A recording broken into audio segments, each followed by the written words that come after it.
Want to begin?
Good evening, everyone. It's Wednesday, April 6th. I'd like to call Special Finance Committee meeting to order. Rose, could you please take attendance? Councilwoman Marino, Present. Councilman Donegan, Councilman Campiano, Present. Councilman Riley, Present. Councilwoman Renzulli, Present. Council Vice President Perry, Present. Council President Paplaskas. Present. We have two matters on the agenda tonight. First is going to be the advice consent hearing on the mayor's appointment of Robert Zarnetsky as finance director, and the second is going to be an ordinance transferring appropriations for that position. At this time, I'd like to open up public hearings on the ordinance only. So if anyone is in council chambers or on Zoom, would like to make any comment on the ordinance at this time, please speak now.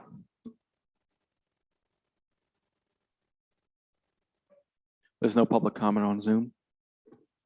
Okay, at this time, I'd like to close public hearings on that matter. The first item on the agenda is the advice and consent hearing on the mayor's appointment of Robert Zarnetsky as finance director. President Paplaskas? I have a, just a question or a point of information. I don't see any city legal here, so I'll defer to our solicitor. We don't do many advice and consents. We probably haven't done within a year or more than a year. Just looking for a breakdown of what our role here is on this. And just an overview for those watching on YouTube and on Zoom as well.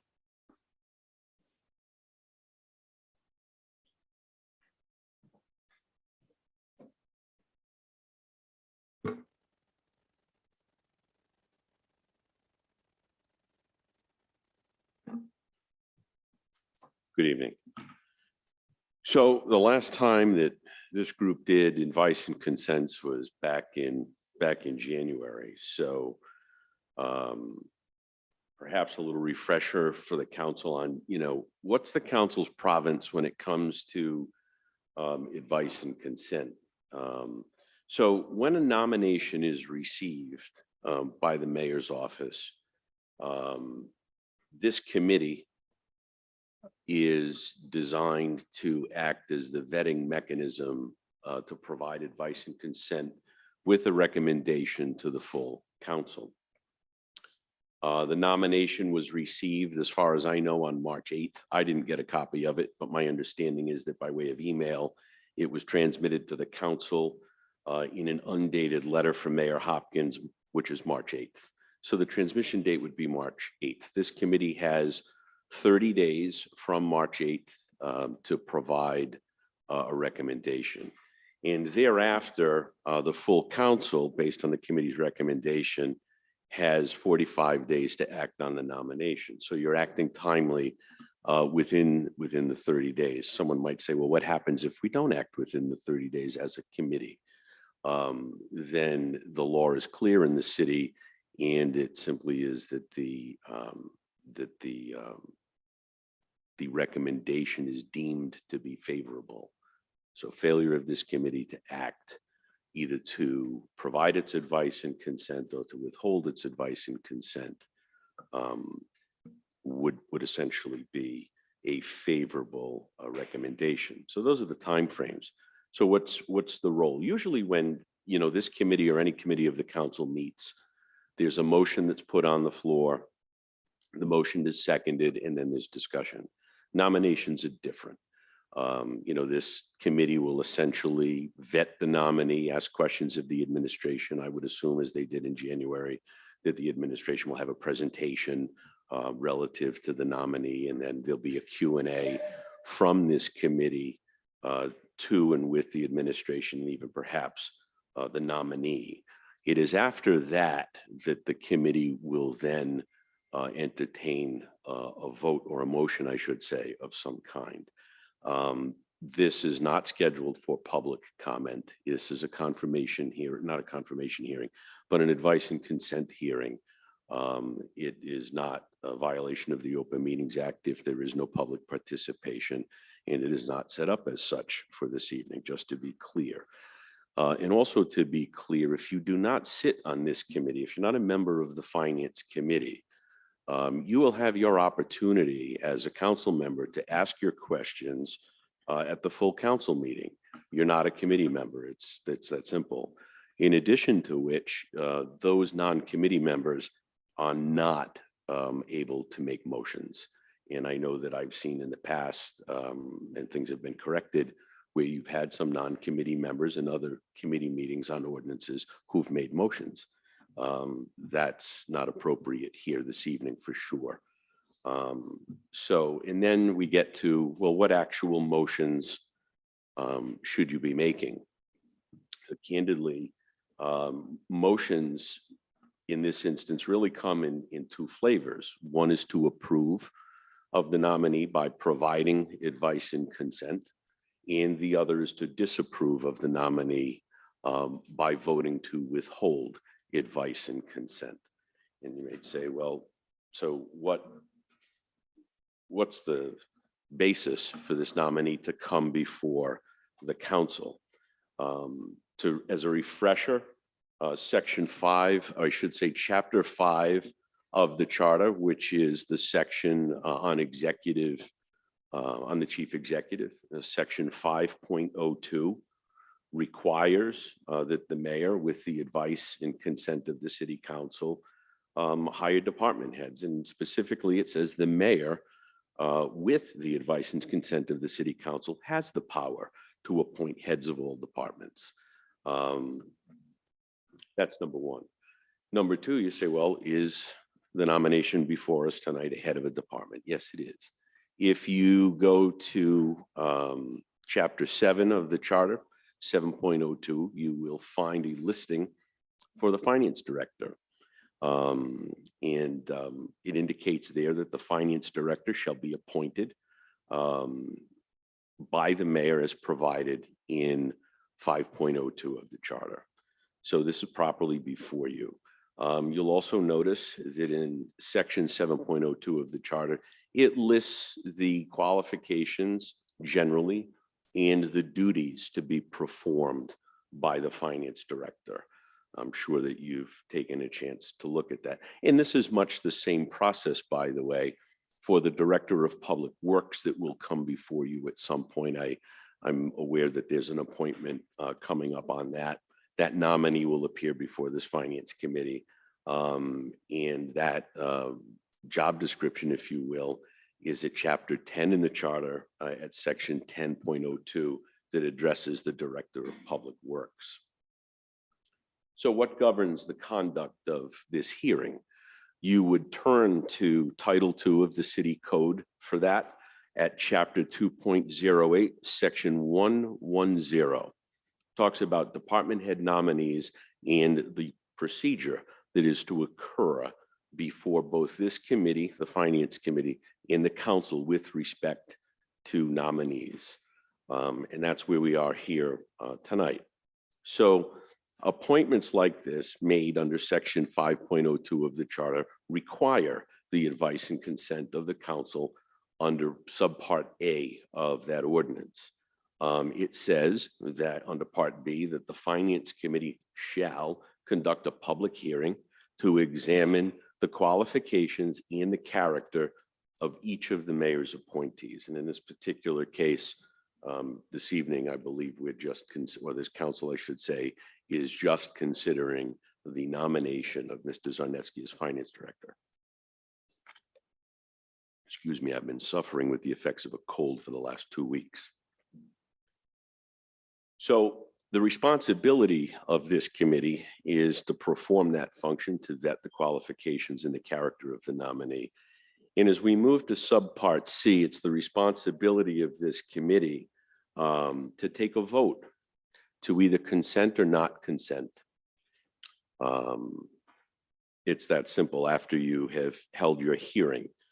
And it is a recommendation that is made to the council, similar in some respects to the recommendations that the various committees make to inform the council at its regular council meetings when the committee chairs report out to the full council. So this committee will vote tonight to give its advice and consent or not give its advice and consent. That will be the recommendation of the committee by vote to the full council. That does not mean, however, that the full council, like anything else that comes before the full council, has to take that recommendation.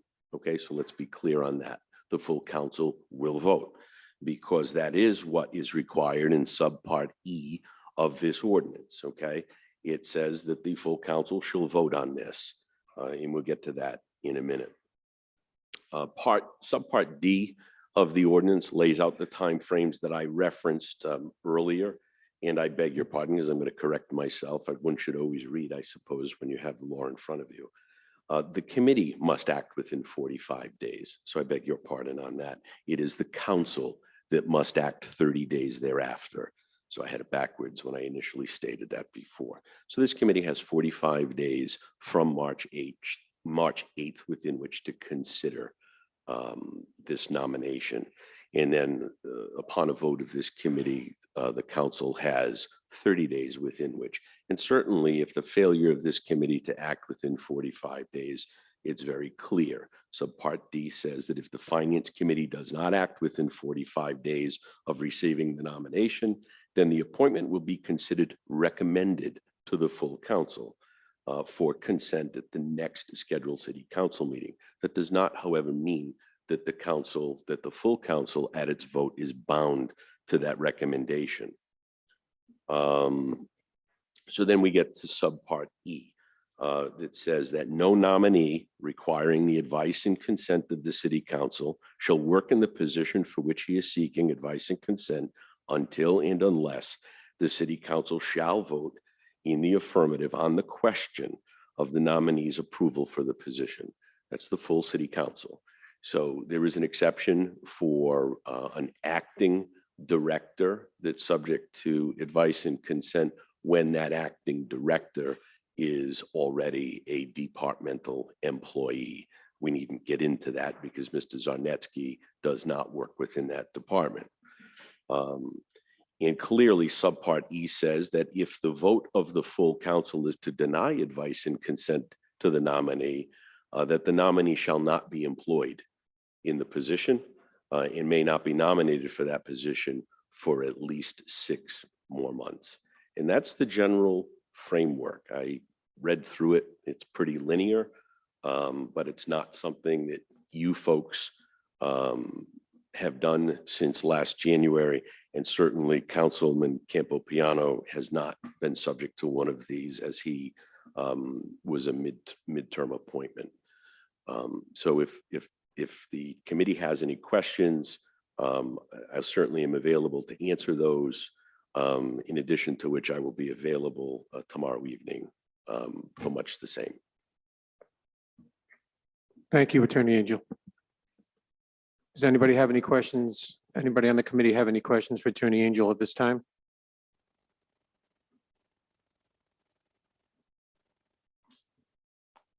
Councilwoman Renzulli. Thank you, Vice President Barry.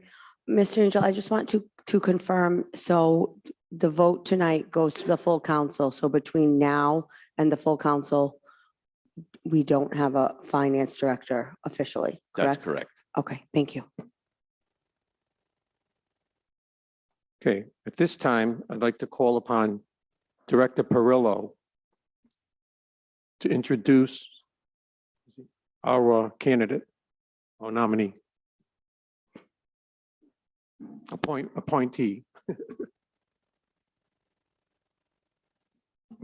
Good evening, everyone. I just wanted to introduce Rob Zarnetsky as the mayor's selection to be the finance director. I'm gonna give you a little background on process, and then Director Moretti will officially introduce the candidate. This search started toward the end of last summer. We put a advertisement in numerous periodicals, the League of Cities and Towns website, various financial institutions looking for a proven municipal finance director with governmental experience. Those parameters really limited the number of applicants we had. We had a total of 6 applicants that came forward.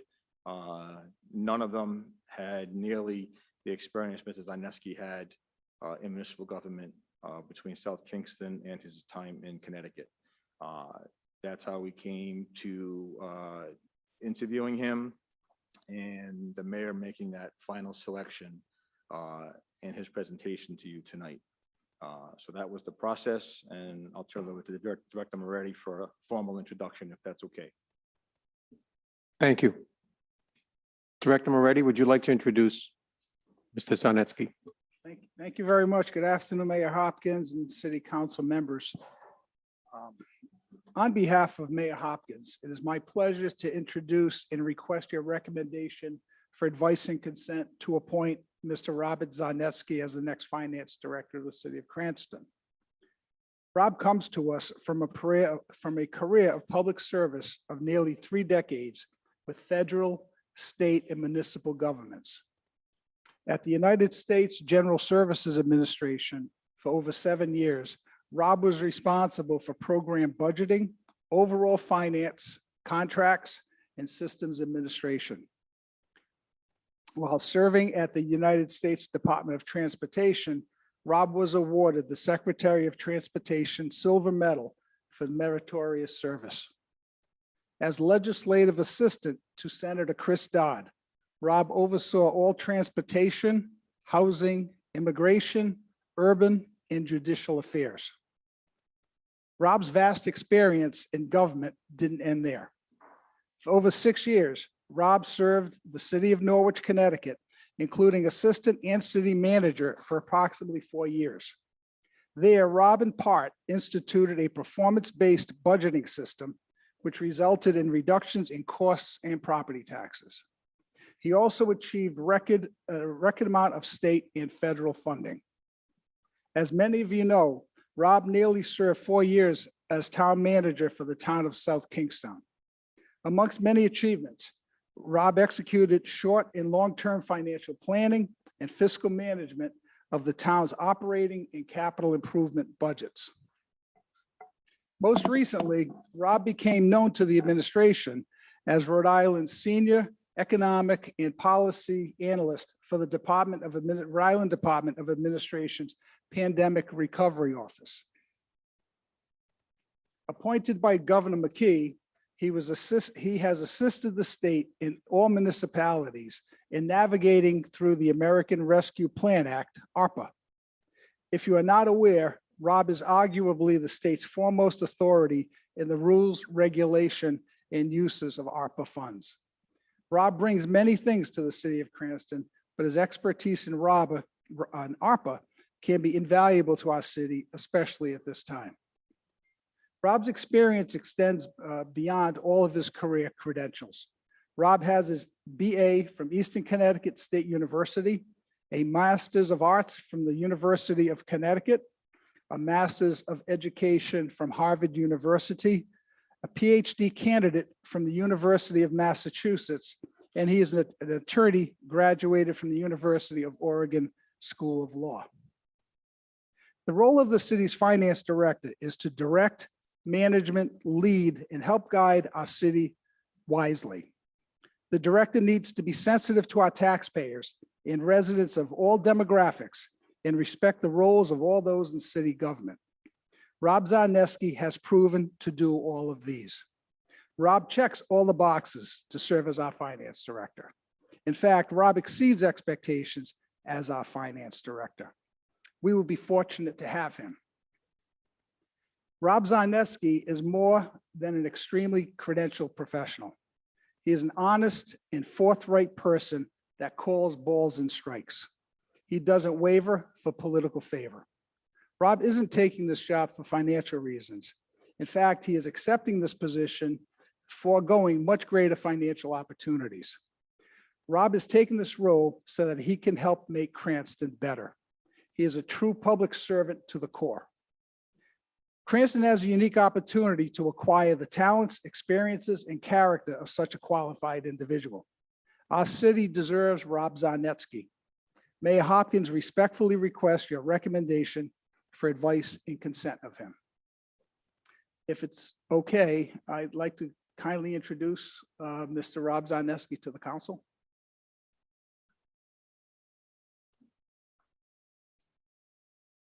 Welcome, Mr. Zarnetsky. At this time, if you'd like to add to anything that Director Moretti So told us. I'd like to give the council or the committee the opportunity to ask me questions. I think that's going to be the most productive way to get to any concerns or any questions you might have.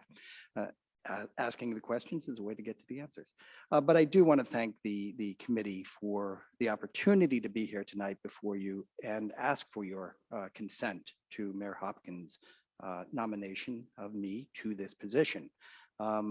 I haven't known the mayor very long, but on the numerous occasions that I have had a chance to meet with him recently, it is very clear to me that the mayor loves this city and cares about its long-term financial health.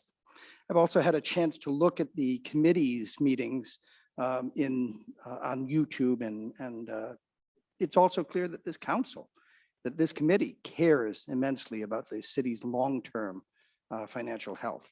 And I want you to know that for me is one of the most important aspects of public service, making sure that what we do is sustainable, making sure that what we do as governments is going to benefit people, not just in the short run, but that it improves people's lives in the long haul. So my commitment, I think, to public service based on this principle of sustainability is very neatly meshed with what I've encountered in City Hall in Cranston. And I look forward to serving with the mayor and for this council, with this council in the future. With that, I would really just love to have a conversation with you if you don't mind. Okay, at this time, I'd like to ask any committee members if they have any questions. Council President Paplaskas. Thank you, Chair. Appreciate it, Mr. Zarnetsky. Thank you for being here today. To be honest with you, for the past week, I've been driving around with a notepad because I've had like a million questions to ask you. Some have been answered through Mr. Moretti's speech. Some have been answered through your resume. I've spilled coffee on this pad. I can't read my own handwriting, so just bear with me. I'm going to ask you a few, and we'll muddle through this together. And then I apologize if some of these questions you might have already answered. My first one was to tell us a little bit about yourself. You already did that. My next question would be, is there any work experience that might have been left out from the presentation that was given that you think would be beneficial for us to know? Yes, I have a long and storied past. I guess the thing that I would have you think about with regard to public finance and budgeting in particular is that I've done budgeting pretty much at every level of government. When working in the US Senate, I worked for Paul Sarbanes as well as Senator Chris Dodd. I worked on the banking committee, and I worked doing budget appropriations for Senator Dodd for several years. So I've been involved in development of the federal budget. In fact, when I first started after law school as a presidential management intern at the US Department of Education and then the Department of Transportation, I was involved in developing departmental budgets as well.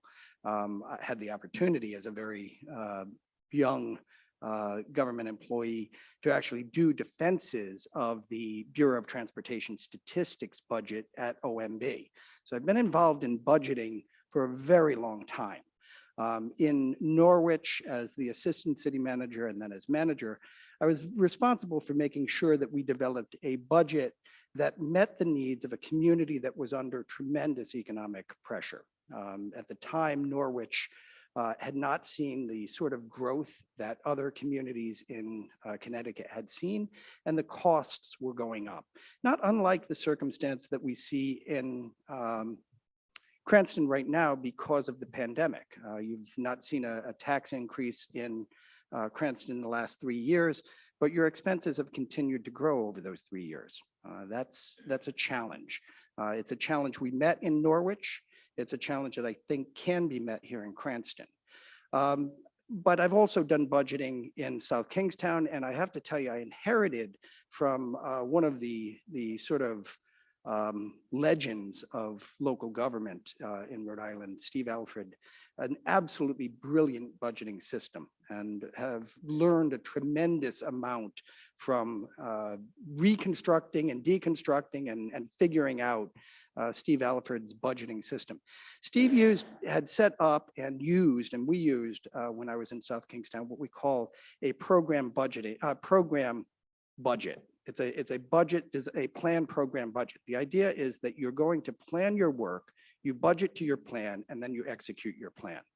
It's a very clean, simple way of doing budgeting. It seems logical. It seems like everybody ought to be doing it. It's not what every government does. It's not the way everybody goes about public finance. And the capital budget program in South Kingstown was just extraordinarily strong. And I think that, you know, if there's a model out there that anyone should be replicating, it's the South Kingstown model. It's just a brilliant budgeting program. So I guess I'd add that to, you know. All right, thank you very much. I guess my next question is, have you seen our current budget and what are your thoughts on that? I have seen the summary of your current budget, and it's a challenging budget. I mean, it's a 6.3% expenditure increase, which is significant. It is a tax increase, which probably is hard to feel, but after 3 years of no tax increases, probably absolutely necessary. There are challenges in Cranston's financial universe and in the environment here.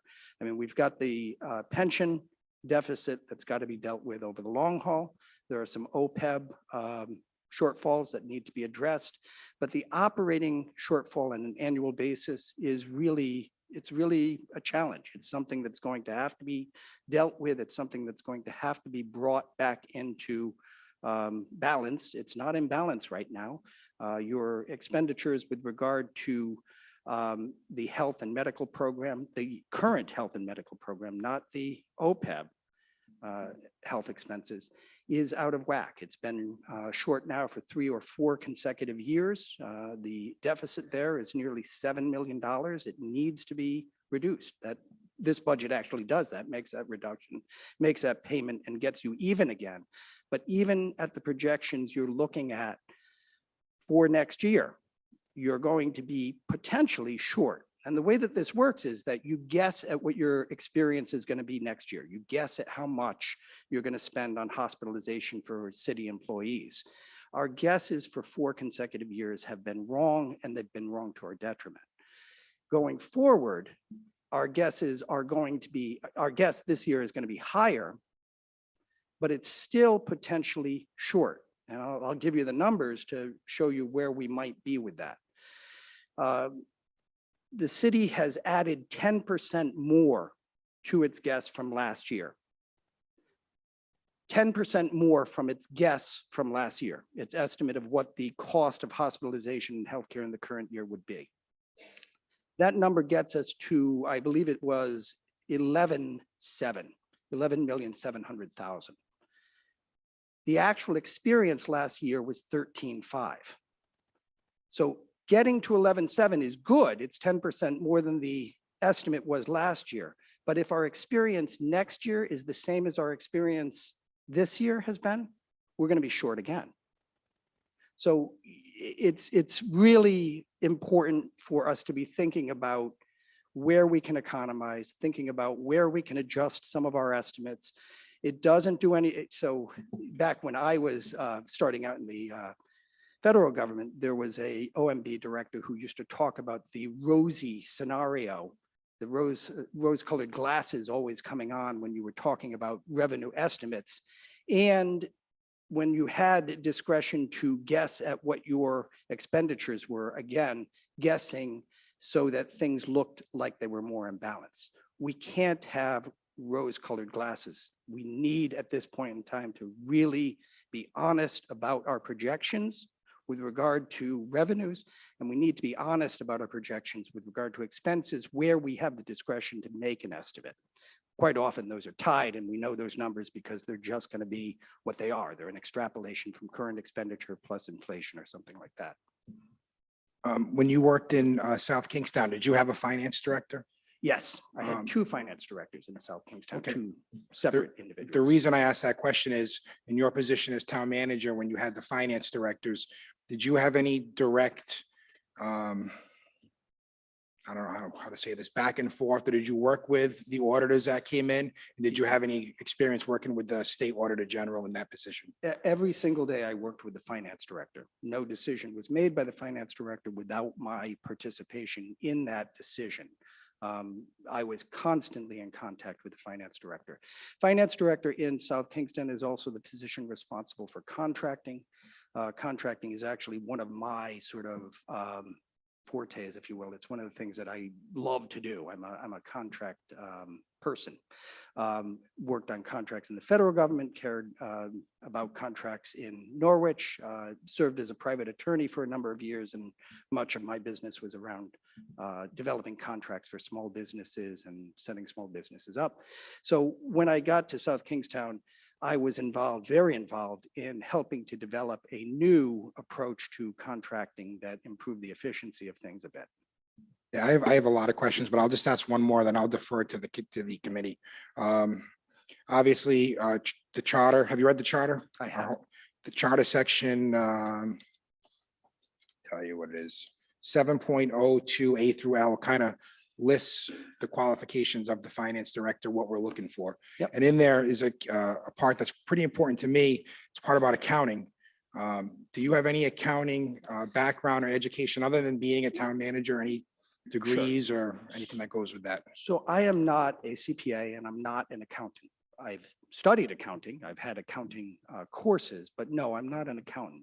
And then, in fact, if you were looking for an accounting technician, if that's what the city needed, if that's what the mayor had suggested was necessary, and if in talking to people and looking at the finances in the city, I had come to the conclusion that what you need is an accountant.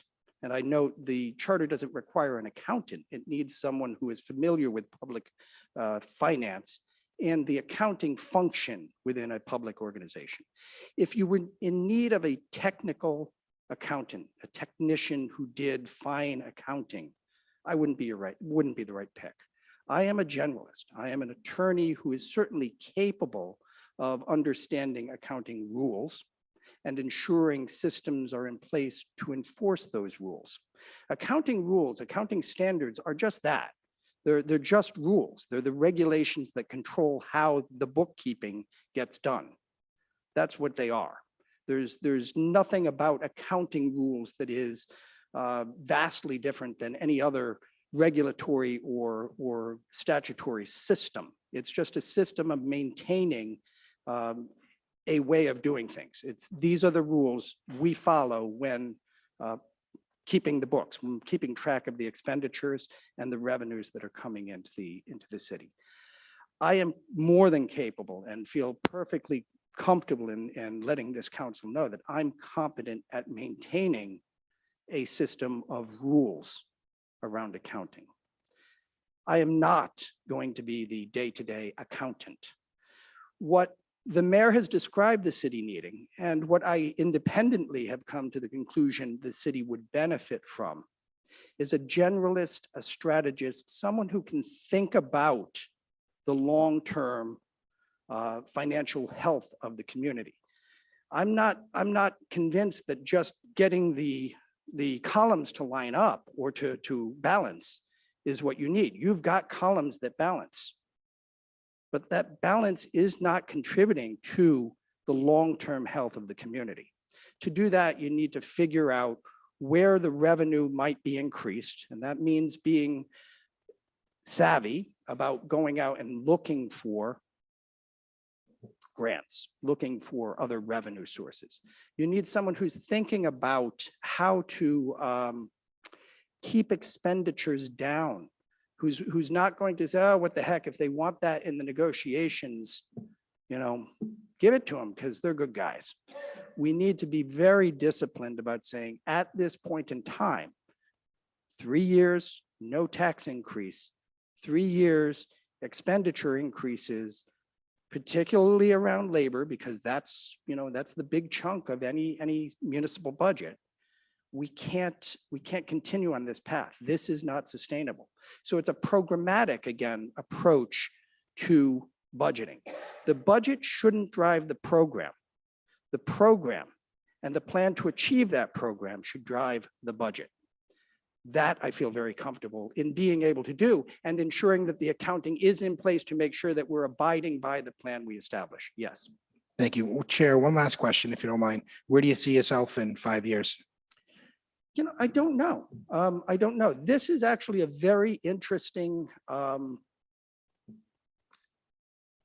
opportunity, challenge for me, because the need is so clear.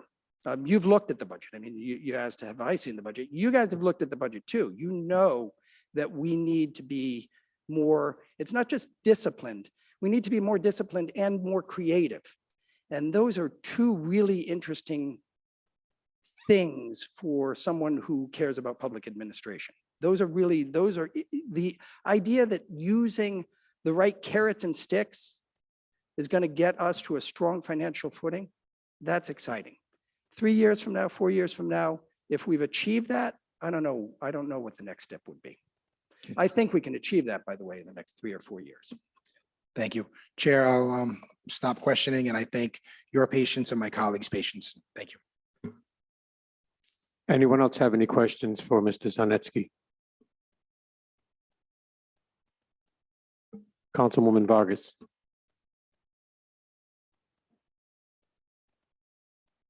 Hello. Oh, sorry, I apologize. I'll defer to the members of the committee first because this is a finance committee first. So I'll defer to Councilwoman Marino. Councilwoman Marino. Thank you. Good evening, Mr. Zarnetsky. Thank you for your application and your desire to fill this position and the time that you've taken thus far, including this evening. I have a few questions as well, as I'm sure other council members do. Your background, Council President Popolowski touched upon some of my questions as well. The town of South Kingstown, when you served there, you served as the town manager, but not as the director of finance, correct? That's correct. Okay. And you had 2 directors of finance with that town, is that correct? Consecutively, not at the same time, but Okay. yes. Okay. And your educational background, while extensive, I see deals with public policy, philosophy, a Juris Doctorate, as I have a JD as well, I'm a practicing attorney, education, but I don't see anything with respect to actual accounting, and you Yeah, kind of again, touched I'm upon that, not an correct? accountant. Okay. That's clearly the case, and I'm not trying to represent myself as an accountant. What I would suggest to the committee and to the council is that the finance director that you need isn't necessarily an accountant. You have accounting staff. Mike Igo in particular is very good at what he does, known across the state as being very good at what he does. What you need is financial leadership. What you need in the city of Cranston is a generalist who brings discipline and creativity to the financial environment of the community. I can do that for you. If that's not what this council, this committee, this city wants, that's fine. I do think that I can make the city of Cranston stronger financially over the next several years. I am, after having spoken to staff here, after speaking to the mayor, after looking at your finances, after looking at the net position statements, I am convinced that there are steps that can be taken. Many of them are going to be matters of discipline. Many of them are going to be matters of creativity, but there are steps that can be taken that will improve the financial health of the community. Also, have you ever served as a CFO at all? No, I've not. And with respect to your law degree, as I'm sure you know, many people that graduate law school do not actually carry on with an actual practice or are admitted. I noticed on your resume that you were admitted in a couple of jurisdictions, Washington, DC, and Connecticut. Are those bar licenses still active? They are. Okay. Just suppose hypothetical, if you were to get this position, you're aware that you would not be practicing law while in No, that and position. You That's understand? correct. I understand that, and I have served in the capacity of a public manager who does not practice law in other governments as well. And I would also, I wanted to address earlier this evening when you had pointed out that your positive experience with the mayor, which I have no doubt was positive, and your positive commentary about the council, where all of us, both the mayor and the council, are looking to have the longstanding financial well-being and health of the city in mind. That is our duty. It's not a choice, that's our duty. And similarly, with respect to this position, the concern that I have is it's not about looking for a leader, to use your term, or that, this position, if looking, this would be an accounting technician, we have to follow laws, and I'm sure as a lawyer, you Sure. can respect that. And for us, with respect to our charter, it specifically gives us the criteria for the director of finance. And it doesn't say that the person should be familiar with, it says that the person in this category should be skilled in governmental accounting, budgeting, and financial administration. And the concern that I have is that your background seems more suited towards policy, which Yeah. is not what this, if I can Yeah, please no. finish, which is not what this position is. And it's not for us as council members or as mayor to change the requirements of this position precisely for the reason that myself and I'm sure everyone cares about the longevity of the financial well-being of the city. And that's what's given me pause this evening. Sure. Thank you. So if the question then is, am I skilled in government accounting, budgeting, and I'm sorry, the third is finance? The answer is yes. I am skilled in government finance, budgeting, and accounting. I am not an accountant. However, I studied public budgeting as a graduate student at 2 universities. I have practiced government budgeting for nearly 30 years in one way or another. I have built municipal budgets for 8 years, I suppose. I've built 8 municipal budgets.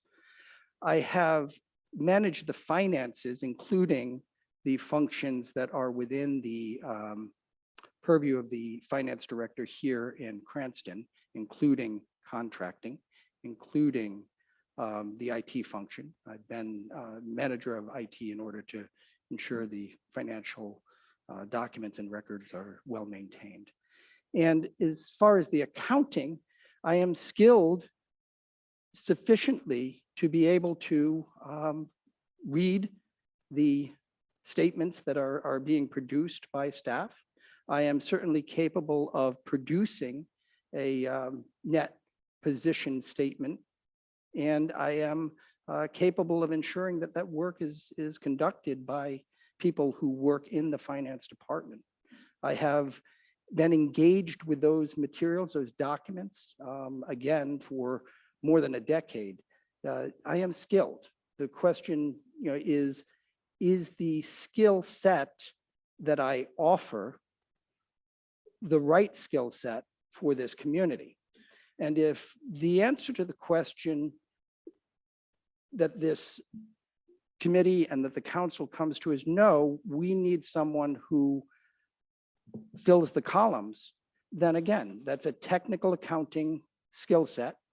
The charter calls for skill in public accounting, not a particular type of accounting activity. But if that's the skill set that the council and the committee believes is necessary, I understand. I do think that you would be better served, honestly, to have a more global perspective. Folks who are only focused on the technical, the precision, are useful. They're important to the functioning of a system. But when a system is only focused on the minutia, when the system is only focused on the details, then the opportunities for big picture improvement are lost. That sounds very familiar. It sounds similar to the email resignation that you gave to the town of South Kingston. Would that be fair to say? Not that I recall.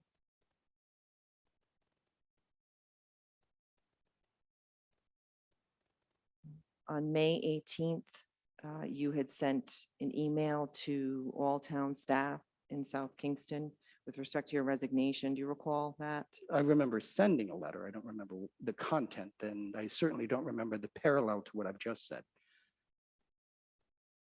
To quote some of it, you said, "Of all things I've been lucky enough to do, being a town manager has been the most challenging because of the framework. Local government systems are not particularly complex, but what makes local management so difficult is the context." And then you proceeded to go on and describe basically what some might say is the small nature of not taking a look at the big picture. If you'd like, I can read it for you. Actually, that might be helpful. Sure. Because You continued on to say, when it comes to our own homes and our hometowns, familiarity, and you would put quote, "I know so-and-so," entitlement, "I've lived here since," you put in quotes, nostalgia, and you put in quotes, "I remember when," and self-interest often overwhelm whatever objectivity we might otherwise bring to bear in any given question. The flashpoint for local passions is extremely low. When it comes to local government, people are triggered by small things. So that kind of made me think of what you just said now is rather similar to what you had penned in your I'm not seeing resignation. the parallel there between Okay. what I've Sure. just said and that. Okay, we can leave it at that. Thank you. Okay. I failed to mention that we had decided we were not going to take any questions from non-committee members because they will have a chance to express their opinion at the council meeting. So, Councilwoman Vargas, I apologize. Anyone else on the committee have any questions for Mr. Zarnetsky? Mr. Donegan? Thank you, Chairman. Good evening, sir. Appreciate you taking the time to be here this evening and for your interest in serving the city of Cranston. I apologize. I'm also dealing with a cold, so I apologize if I'm a little raspy. Would you mind walking us through the in South Kingston and the decision and context of you stepping away from that? Sure. I was hired on as the town manager in December of 2018. Is that right? 17 or 18. Came on board and went to work, doing my thing. We produced several no increase budgets. And during the last budget cycle that I was there, there was a lot of contention over a school construction project. There was a big push by many members of the school committee and by members of the public to fund the construction of a new school or renovate a new school. There was a question about whether it should be a new construction or renovation. There was a lot of contention. It was coming up on a referendum. The public was going to decide whether or not an $85 million bond, which would have been the largest single bond that the city had or the town had ever issued, should be approved. The tension in town over that issue was very high. And I think it's fair to say that both I and the superintendent, who also resigned shortly after I did, were taking much of that heat. At the same time, there was a strong desire to not see a property tax increase. We were still in COVID, deep in COVID. And the question was whether or not the school budget should be increased. There were council members, a minority of council members, but council members who had expressed a strong desire to see the school budget increased. Now, I had been working with my finance director on a daily basis to look at where the school budget was, to look at where school expenditures were, to look at what they would likely see from the state, what they would likely see coming in under the ESSER, the ARPA, the education component of ARPA, and had come to the conclusion that they really did not need an additional contribution from local tax dollars. I went forward with a zero increase budget for the school board, for the school committee and for the school district, figuring that we'd, relieve some pressure on the question of whether or not the bond should be approved. Let's not have an increase here and an increase in the debt service and liability for bond repayment. And I thought, frankly, that was going to help the community resolve some of this conflict. Unfortunately, that's not how it played out. A couple of council members were very upset with me for not funding the schools to a higher level than zero. Turns out, by the way, that they have run a surplus in the wake of the decision to go zero, because ultimately the council approved a 0% increase. And because of the funds that were contributed, they've actually seen a surplus in the year that budget covered. But at the beginning of the year, as the budget was being contemplated, that was not apparent and folks were upset. And so there was, I would argue, a coalition that consisted of members who were upset with me for not funding the schools and a member who simply didn't like me. And so I resigned.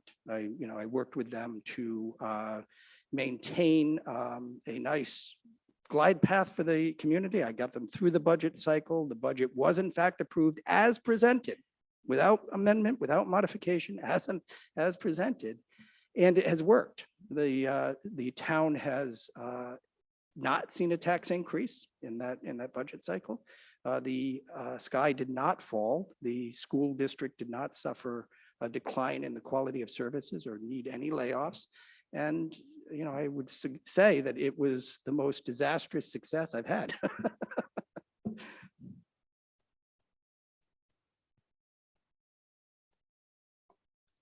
Councilman Riley. Thank you, Mr. Zarnetsky, for joining us tonight. So my question is a little bit off the topic of your skills. Before us tonight, we have obviously your advice and consent, and I also see a resolution on here. So, and that involves an increase. Now, I've always said that we do underpay a large majority of our staff here in Cranston, department heads, the mayor, right on down to the mayor's office, comparative to other cities and towns.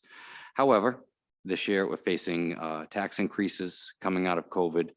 So therefore, while we should pay more, the issue is, can we?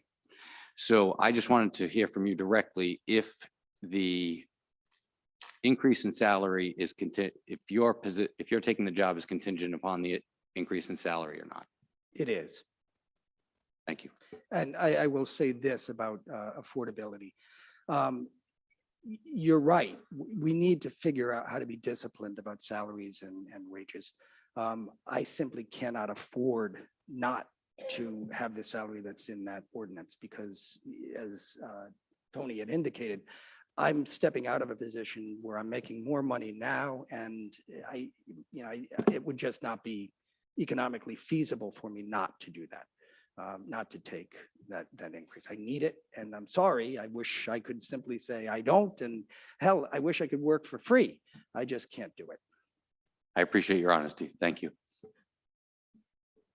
Anyone else on the committee have any questions for Mr. Zarnetsky? Councilwoman Renzulli. Hi, thank you. Mine is, I just have a more so of a comment. I think I am reading in the independent, some language that's also that Councilwoman Marino had mentioned. I'm just interpreting it differently. I can say that I do respect that it sounds like you are ready to make hard decisions about this budget and in general, that you're not afraid to do that because you are coming to a city where the town council, everyone, I'd say maybe 80% of us are born and raised here in Cranston. The mayor, same thing. So I can appreciate that. But I would ask, what would you have done differently in South Kingston to maybe mend some of the ties with the council or get people to understand your perspective better? I did see, and I spoke to some people on the council, and there are some quotes from someone who could really respect your hard decisions regarding the schools. But how do you think it could have been more effective for more people to see it that way? Yeah, that's a great question. Thank you.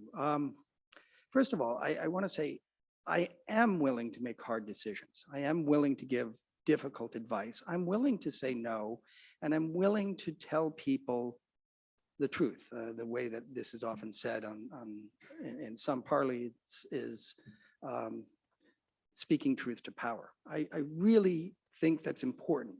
I don't see it as some great human attribute or superpower or anything like that. I just see it as, back to the concept of duty, the duty of a good public servant is to tell the truth, is to tell people what is possible, what's not possible, give your best advice, to just say, look, this is the way I see it. If we can talk through it and there's a different perspective, that's great.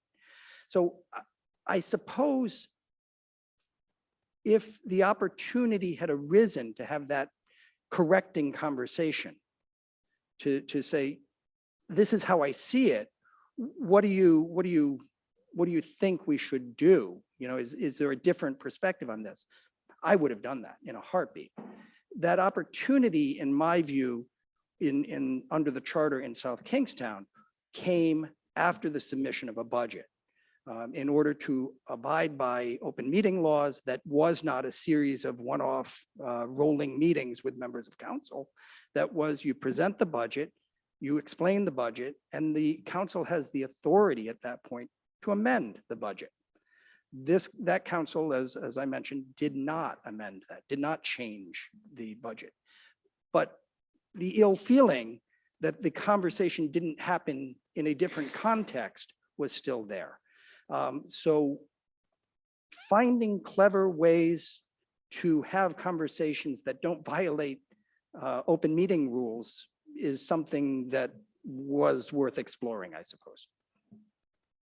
Thank you. And just going off of what Councilman Riley said regarding the salary, are you at all open to taking the current salary and maybe working towards that higher salary based on performance over a period of time?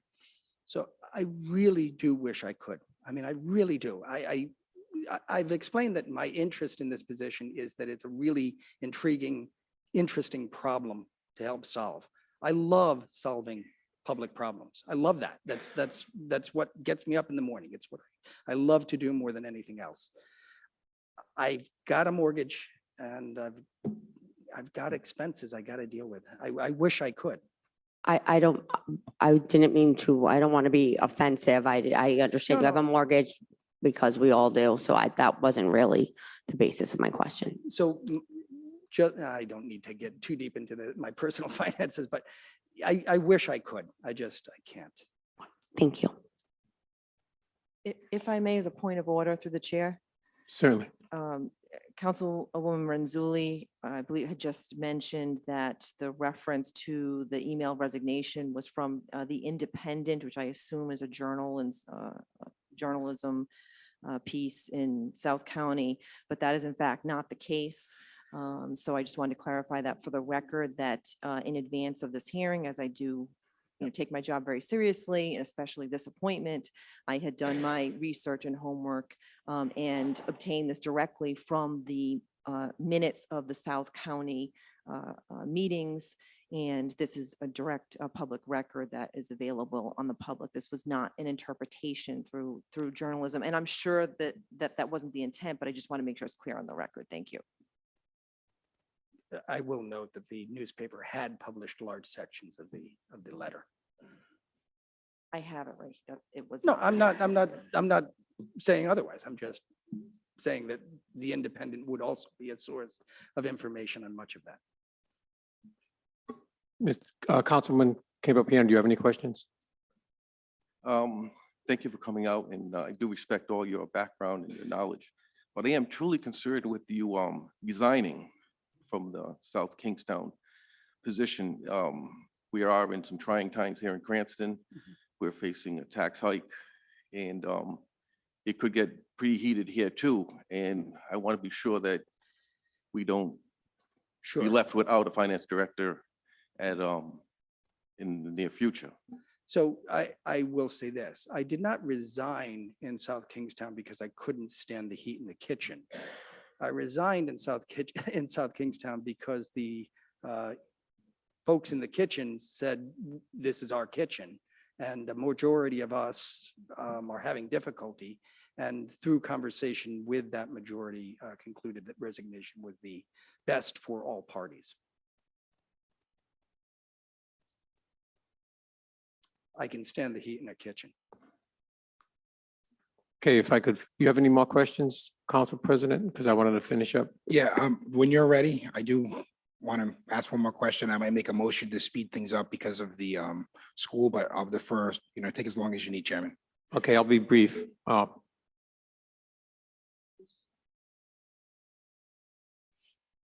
was going to speak now, if you don't mind. Certainly. Thanks for coming forward. And I feel personally that this is probably going to be the biggest decision we make in 2022 in the city of Cranston. That's how I feel. I've taken a good look at the budget.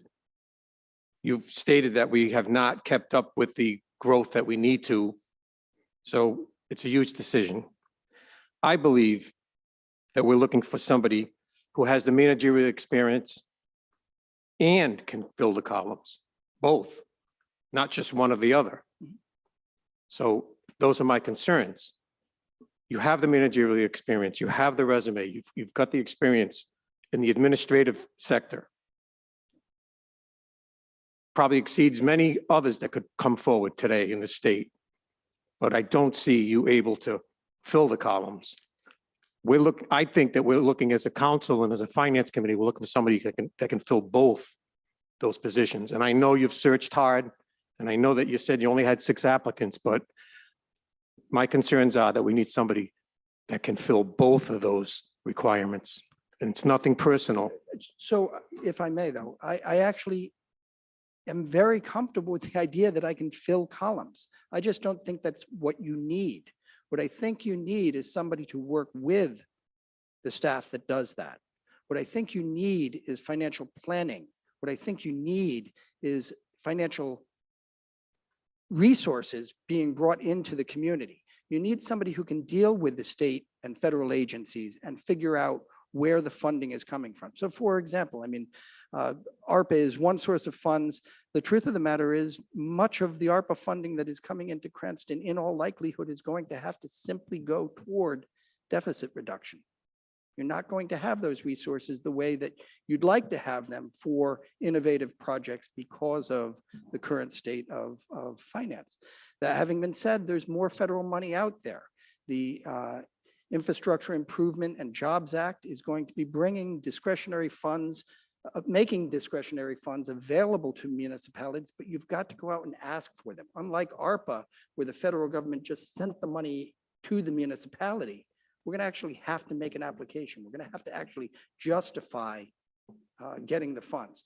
When I was in Norwich, the first thing we did when I became city manager was go out and look for state and federal funds. And in the first year that we started lobbying the state capitol and the Congress, we got $21 million, which was an unheard of amount of money for the city of Norwich, Connecticut. We need to be doing things like that. And that doesn't get done by simply fixating on the columns. The columns are clear. The columns, have to add up. They have to balance. There's no doubt about that. The net position for the city has to be balanced on a daily basis. And I'm not telling you that I'm going to ignore the daily cash flow reports. Of course, I'm not going to ignore those reports. We're going to pay attention. I'm going to pay attention. I will personally be on top of all of those reports and making sure that when flags arise, I'm rallying with the staff and figuring out what's happening and figuring out what needs to be done. That's what an accountant's going to do for you too. What the accountant, if you don't find the right one, isn't going to do for you is figure out where the money is, how to go get it, and how to use those new sources of revenue to improve the community. And what the wrong accountant, there are certainly accountants who will tell you, this is the way I see it, and we're in trouble. We need to start tightening our belt. But if you don't get that accountant, if you get an accountant who simply moves things around on the page so they balance, you're not going to solve your problem. Thank you. To finish up with Council President Paplaskas. Yeah, since we're butting up on, well, we've blown right by the time that we're supposed to do public comment. So that's the next meeting. And we have the meeting after that on the school department and our other committees. I'm going to make a motion. And part of this motion I'm going to make is because I want to give the opportunity for everybody on the council to be able to speak tomorrow at the full council to decide what we're going to do. So I'm going to make a motion to approve the advice and consent of Mr. Zarnetsky in the Finance Committee, but under discussion, Chair, if that gets a second, I'm going to be clear that I reserve the right to vote the other way tomorrow. I would like to have another night to think about this, if this motion gets a second. Second. Any discussion? Yeah, just to follow up on my motion, the accounting part of it, really sticks in my head. I appreciate that you're a global thinker. I think that's great. I do think we need that. But I would also like to hear from my other colleagues on the council as well tomorrow. And that's the path we're on. So that's the motion that I made. And if it passes, we'll have that tomorrow. We'll have it either way, but thank you. So your motion is to approve. And we have a second. No more discussion? Any discussion? Thank you. When we do have more time to ask questions, Councilman Ferry or through the president, will the people who already asked questions be able to ask more? I would definitely like to ask questions regarding the federal grantee financial management and your experience with that, because I think that is going to be very important. And we didn't really get too into it. To the chair, we'll absolutely have discussion tomorrow. Thank you. Any other discussion? Rose, would you please take a vote? Councilwoman Marino, No. Councilman Donegan, Councilman Campiano, Yes. Councilman Riley, Yes. Councilwoman Mazzulli, Yes. Council President Ferry, No. Council President Paplaskas. Yes. Next, we have the ordinance. Okay. Next on the agenda is ordinance 322-02, transferring appropriations and amending the budget for the fiscal year commencing July 1st. Do I have a motion to approve? I'm going to make a motion to send this to the council tomorrow with no recommendation. And if it gets a second, I will explain why. Second. Any Sure. discussion? Yeah, I'm going to make a recommendation for no recommendation tomorrow because if it dies here in committee, it wouldn't have an opportunity for everybody on the council to speak on this tomorrow. I think it's part of the discussion that we might get into tomorrow. So it just gives everybody that opportunity. And because I feel like if we do talk about it now, we could argue about it for a half hour, an hour, and we have budget hearings. Any other discussion? Could you please take a, Rose, could you please take a vote on the continuance? Sending it to council tomorrow with no recommendation. Do we need to vote? Councilwoman Marino, Yes. Councilman Donegan, Councilman Campiano, Yes. Councilman Riley, Yes. Councilwoman Mazzulli, Yes. Council Vice President Ferry, Yes. Council President Paplaskas. Yes, Okay, I see no other business on the agenda, and may I please have a motion to adjourn? Motion to adjourn. Second. All those in favor? Aye. aye. Thank you, everyone. Sorry we ran late. School committee will be with you in 5 minutes. Thank you.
Council members, if we can take our seats, we're going to start in a minute or two.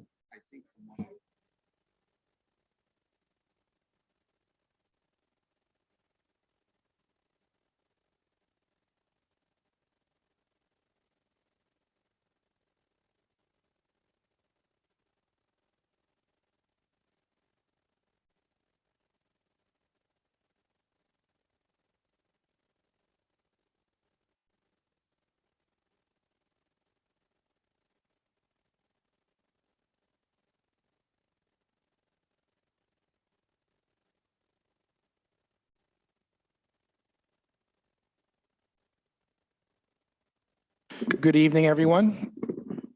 Tom, are we good to go? Rose, are you good?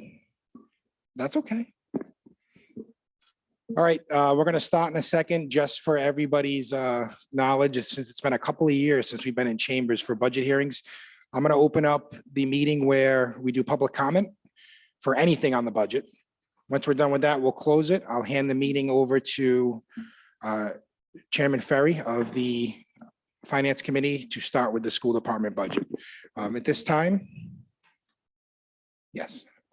At this time, I will call a special city council meeting on budget comment, public comment on the budget to order. Madam Clerk, will you please take the roll? Councilwoman Marino, Present. Councilwoman Mazzulli, Present.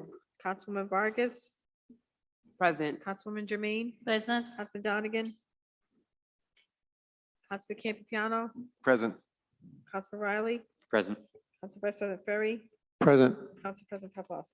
Present. Since I see no one on Zoom, but I will ask, is there anybody on Zoom for public comment?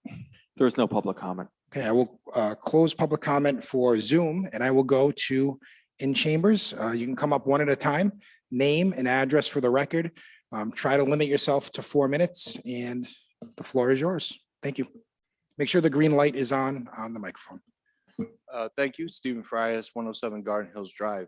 I'm sorry to keep coming before you guys. I only do so when I think it's an important issue and I have something to say that maybe other people won't say. Last time I ever came to a budget hearing for the city was when Mayor Napolitano was mayor. And the reason I'm coming here is to tell you something that you're not going to hear from probably everyone else who comes after me for days on end and weeks, which is that when I looked at this budget, you guys really need to do some spending cuts here, people. I mean, you have a structural deficit, as you know, about $12.4 million. You're using one-time revenue source of ARPA funds. I know there was a lot of plans to use ARPA funds for different things. But one thing the candidate for finance director said was accurate. Unless you get your structural deficit under control, you're going to use almost all your ARPA funds for basically trying to keep tax increases below 3% a year for the next few years. And I'm not exaggerating. 12.4 million is a significant amount of money. I'm not talking about the 7 million that's a one-time transfer of funds.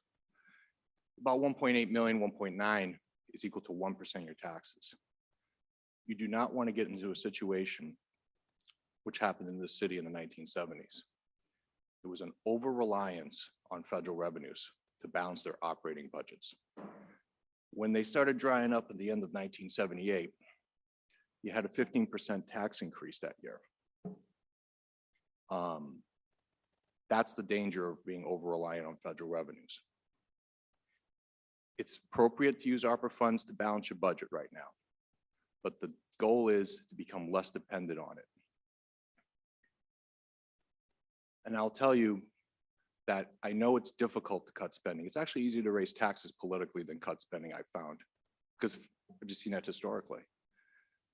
But I'll tell you, one thing I can tell from being on the Charter Commission and the amendment we put forward, that limited tax increases to 3%.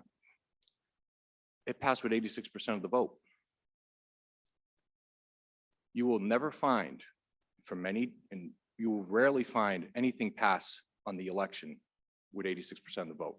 Not even repealing prohibition passed with 86% of the vote. People do not want dramatic tax increases. So do the tough choices, make the spending cuts now, because the structural deficit will only get worse. and the tax increases are going to be bad. It's really all I have to say at this point, because you need to hear from somebody what you got to do. I'm not pointing any fingers at anybody. I'm not saying anything was done wrong, but that's what's got to happen. Good luck to all of you. Thank you, Mr. Frias.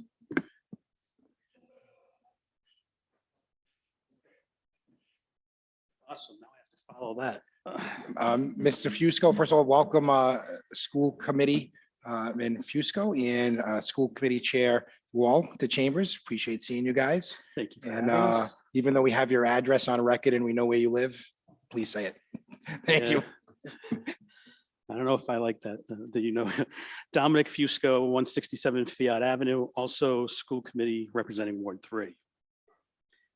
And this is kind of funny coming up here after Steve to ask for more money, but that's what we're going to do. Let's see here. In recent years, the city council has tried to find some funds for the schools, and we're very grateful. And I know that this budget is very difficult, and the mayor did increase our funding by $1 million. Through the years, the city has level funded the schools for many years. And that was because of what I'm referring to now as the unfair funding formula that the state has for funding schools.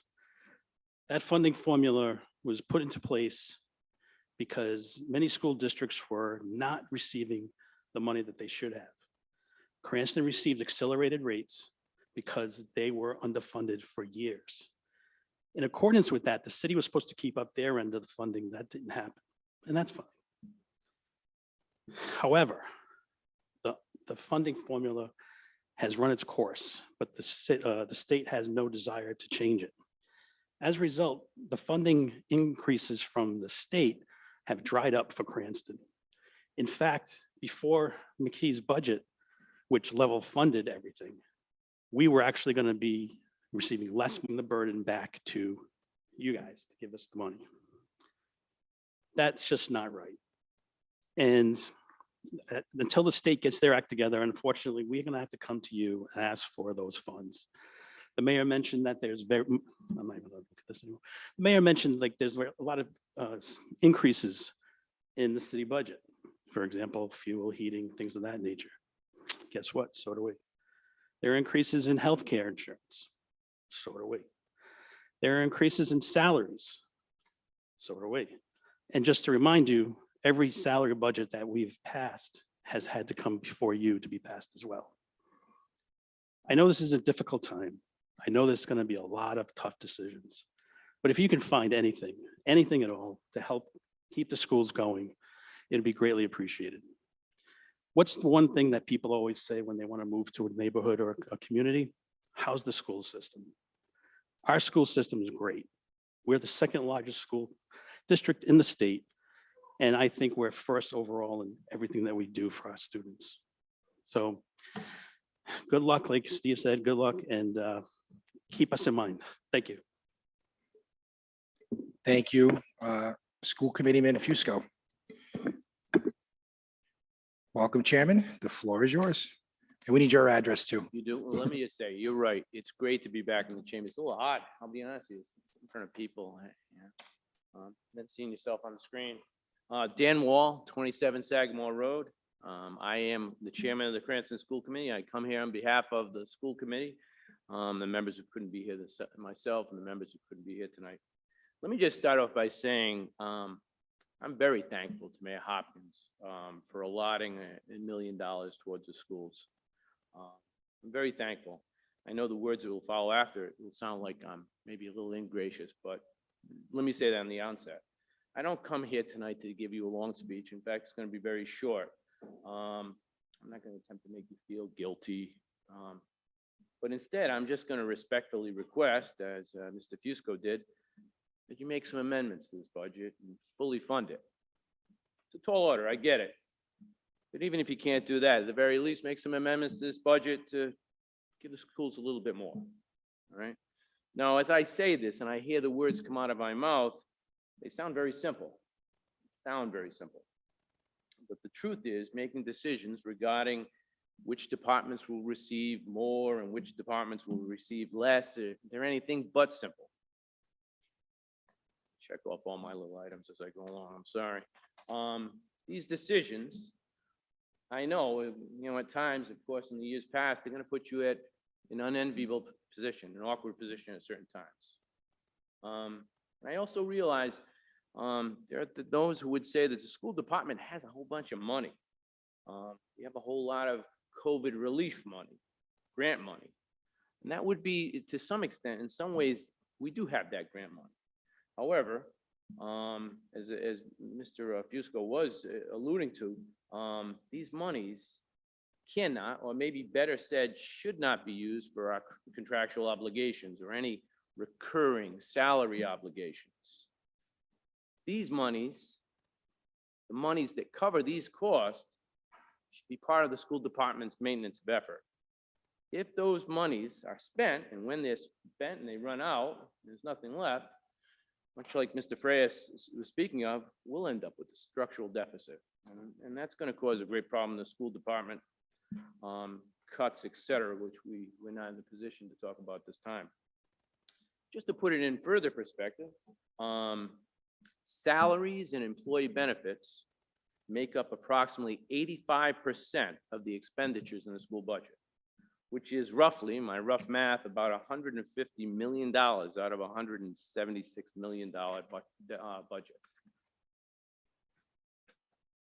And as I'm talking, just a couple of items, I might also compare that, and it's going to sound like I'm whining a little bit, but for sake of comparison, the school department with, as I say once more, I'm thankful, the 1.1% increase we received in this budget, counting that $1 million that the mayor put forth to us. If you compare that to the other departments, or many of the other departments in the city, some are receiving 6% and 9% increases respectively. Now, I'm not saying or suggesting or even a rivalry of any sort. I know these departments deserve those monies, and nothing would be further from the truth to say that they don't. But I just believe, as I've been saying, it's a recurring theme. I think the school department could use a little more. All right. Now, a wise man once said, and I heard President Biden say it was his father, but I believe it was my own grandfather, said, "Don't tell me what you value. Show me your budget, and I'll tell you what you value."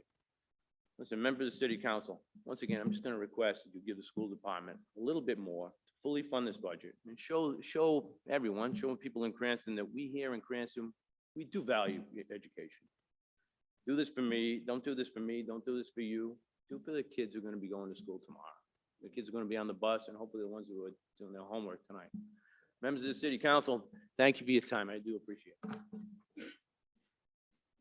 Thank you, Chairman Wall. Any other public comment on the budget?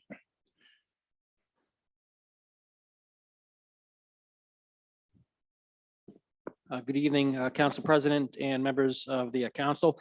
Nick Lima, I'm the Registrar Director of Elections for the Cranston Authority. Those of you who have been on the council for any number of years will probably know that my budget presentations to the council normally rival the Epic of Gilgamesh in length. I promise you now, I'll try to keep my budget presentation shorter maybe than the Gettysburg Address this time around. But given that that my presentation is actually next Wednesday, not tonight, I figure if I start tonight, maybe I can wrap up by Wednesday. Just one thing I want to let the council know, in order to hopefully save some time next Wednesday. So in the elections budget, the Cranston Department is a pretty straightforward budget. For the most part, we do have one major line item that covers our entire elections costs for 2022. That line item, if you may note, was around $181,000 actual for the 2020 elections. We were asking for $223,000 in that line item for this year's elections. I just want to explain to the council why, and then if you have questions, give me a call over the week or ask me at the meeting next Wednesday. I'm happy to answer it further. The reason for that is early voting. In July of 2020, the State General Assembly, at the request of local and state election officials, passed early voting for the first time. And that was, of course, unfunded. Our budget was done 6 months prior to that passing, so it was not in that budget. We, that year, solicited and received a $44,000 grant from the CTCL, which basically covered our entire cost for early voting in the 2020 elections. That was a one-time grant. There aren't any other funds out there, at least that we're aware of. Unfortunately, there aren't any other areas in elections that we can really cut to make up for that. As you know, elections are mandated by the state in many respects, including what we pay poll workers, how many poll workers are required to have. Those are all fixed costs that aren't really within our control. Early voting is one of those costs. It's a new cost, and that's just so the council is aware. That's why you see that drastic difference in that line item, because even though the actual budget from that 2020 election, FY 2021 says $181,000, that's because the grant offset the extra cost that year. The actual cost was closer to $250,000 in what we spent to run the 2020 election. So it's technically asking for about a $22,000 decrease in that line, given what we did in 2020 versus what we're looking to do this year. So I just wanted to make sure the council was aware of that ahead of the budget meeting, maybe save a little bit of time on that night. And I thank you for your time. Thank you for breaking up your state of the canvassing address into 2 nights, Mr. Lima. We certainly appreciate it. And we're still catching up on sleep from your last address. Anybody else in chambers for public comment on the budget overall? I see none. I'll ask one more time on Zoom. If anybody with their hand up, Mr. Lima? Seeing no public All comment. right, thank you very much. I will, going once, going twice? Nobody?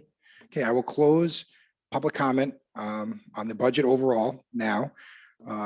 I will entertain a motion to adjourn. Motion to adjourn.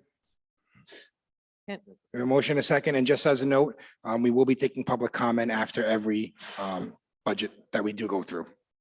All right, all in favor for adjournment, say aye. Any opposed? I see none. We are adjourned. Okay, we will begin the finance meeting in 3 minutes. 3 minutes.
Good evening, everyone. I'd like to call to order the Finance Committee budget hearing for April 6th. Rose, could you please take attendance? Councilwoman Marino, Present. Councilman Donegan, Councilman Campiano, Present. Councilman Riley, Present. Councilwoman Renzulli, Council Vice President Ferry, Present. Council President Paplaskas. Present. Okay. Tonight we have budget hearings on 4 different groups, boards and commissions, city council, city clerk, probate, and school department. So I'd like to do the school department first. So if representation from the school department would like to come forward, please be seated. We've got a nice, beautiful, comfortable table for you. Please note that Councilwoman Renzulli is present. Thank you.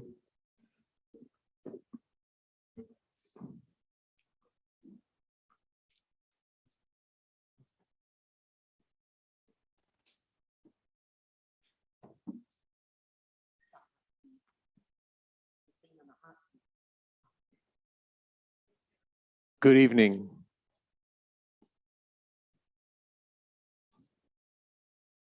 So if you would like to begin and present your budget to us. Thank you.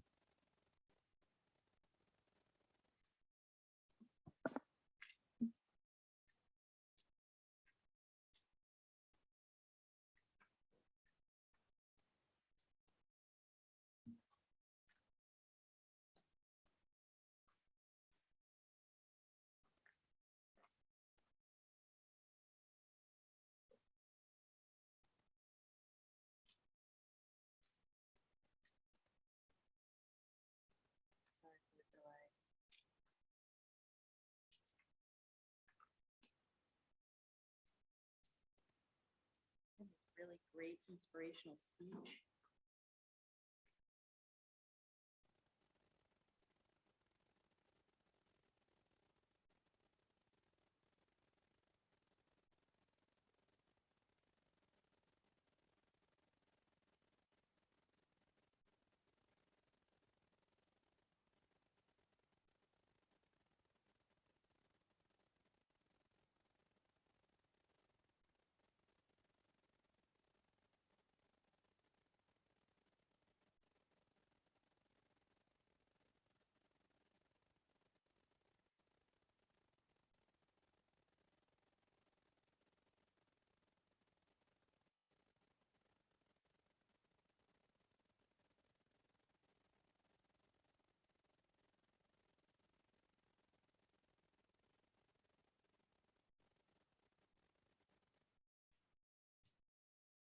Thank you, council members, for the opportunity to come before this esteemed body this evening.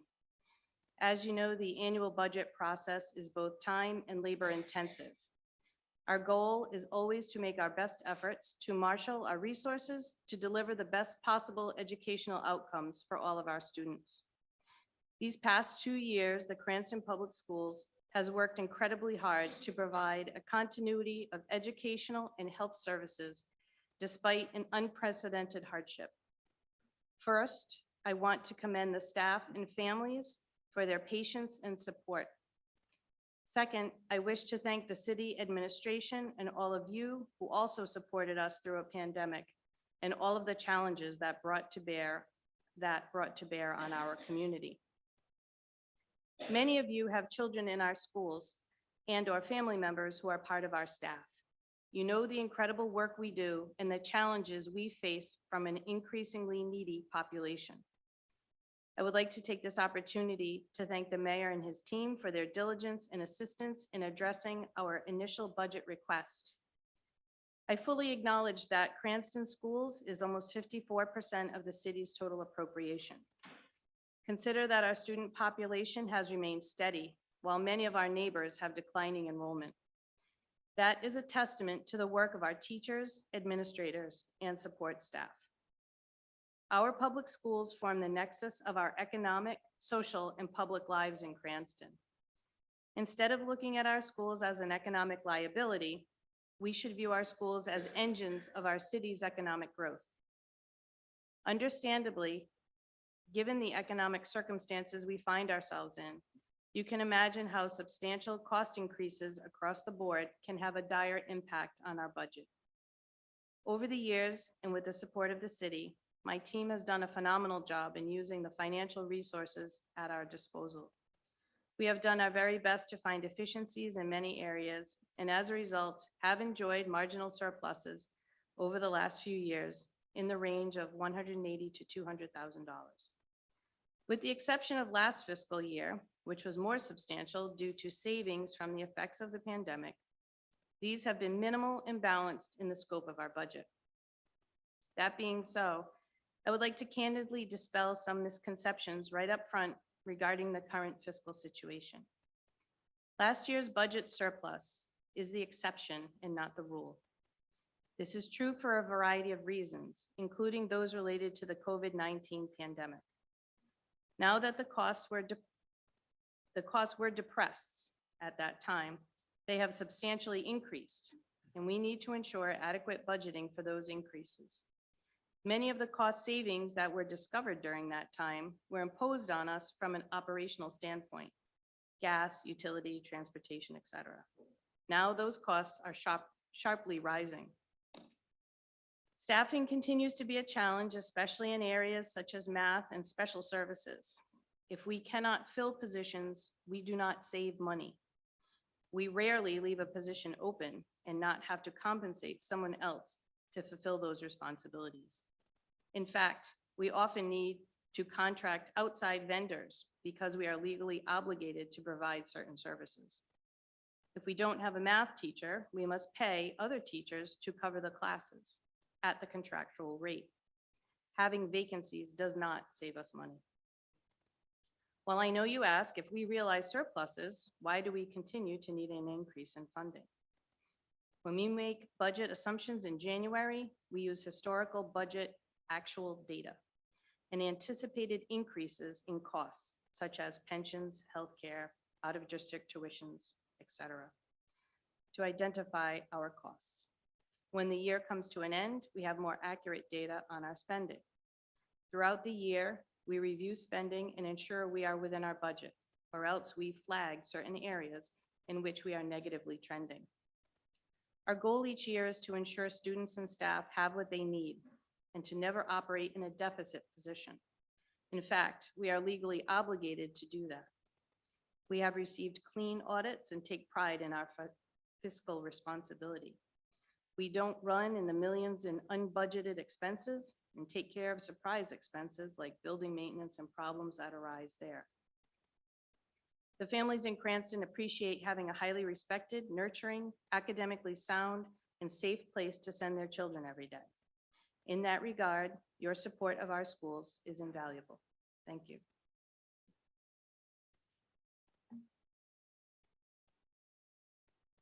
Thank you. Do we proceed to questions from the council? Can I call on Auditor DeMayo to do a little table setup? Thank you. Director Balducci, I just want to clarify something for the council, if I'm correct. It was stated before that the governor level funded from last year. So the funding coming from the state will be 68, roughly 69 million.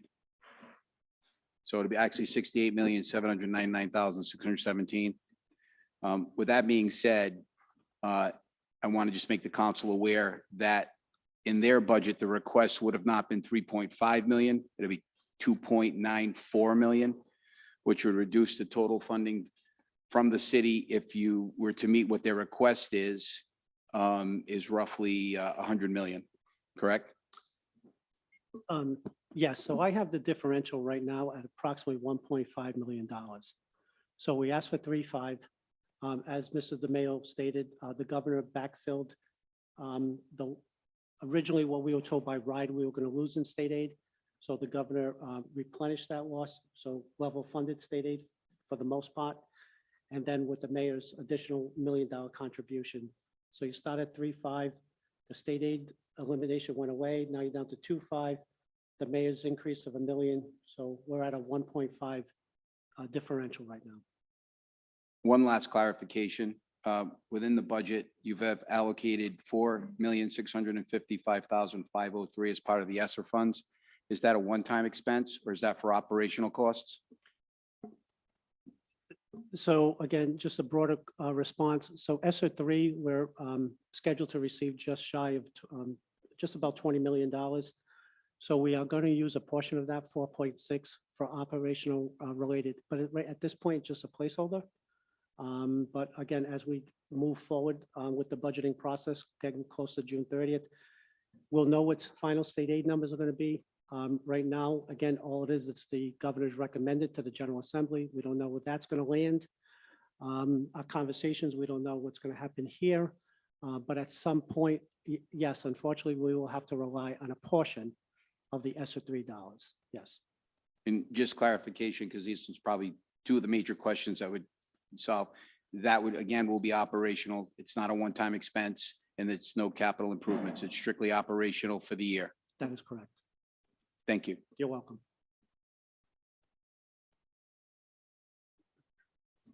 Okay, any questions from council? Council President Paplaskas. Thank you, Chairman. First of all, I want to say thank you for being here. Thank you for all the work that you do. All your staff, wonderful. If I have any questions, concerns, you guys are right on it. And I hear that from my constituents as well. And Dominic's doing a good job too. So just want to throw that out there. But Dave DeMayo, Auditor DeMayo stole my thunder a little bit on the ESSER, the 4.3 million. So I guess my question is, are you concerned, or do you think you might be building a structural deficit in there? Because we kind of have that situation happening with us on the city side. I mean, really the federal money is a blessing, but I think a bigger curse when you look at what we have to do with the money. So I guess that's my first question. You are correct that it is a blessing and a curse. So the money that we are receiving is earmarked for student services in the form of programs or things that we can use to help bridge the gap of lost time with COVID. It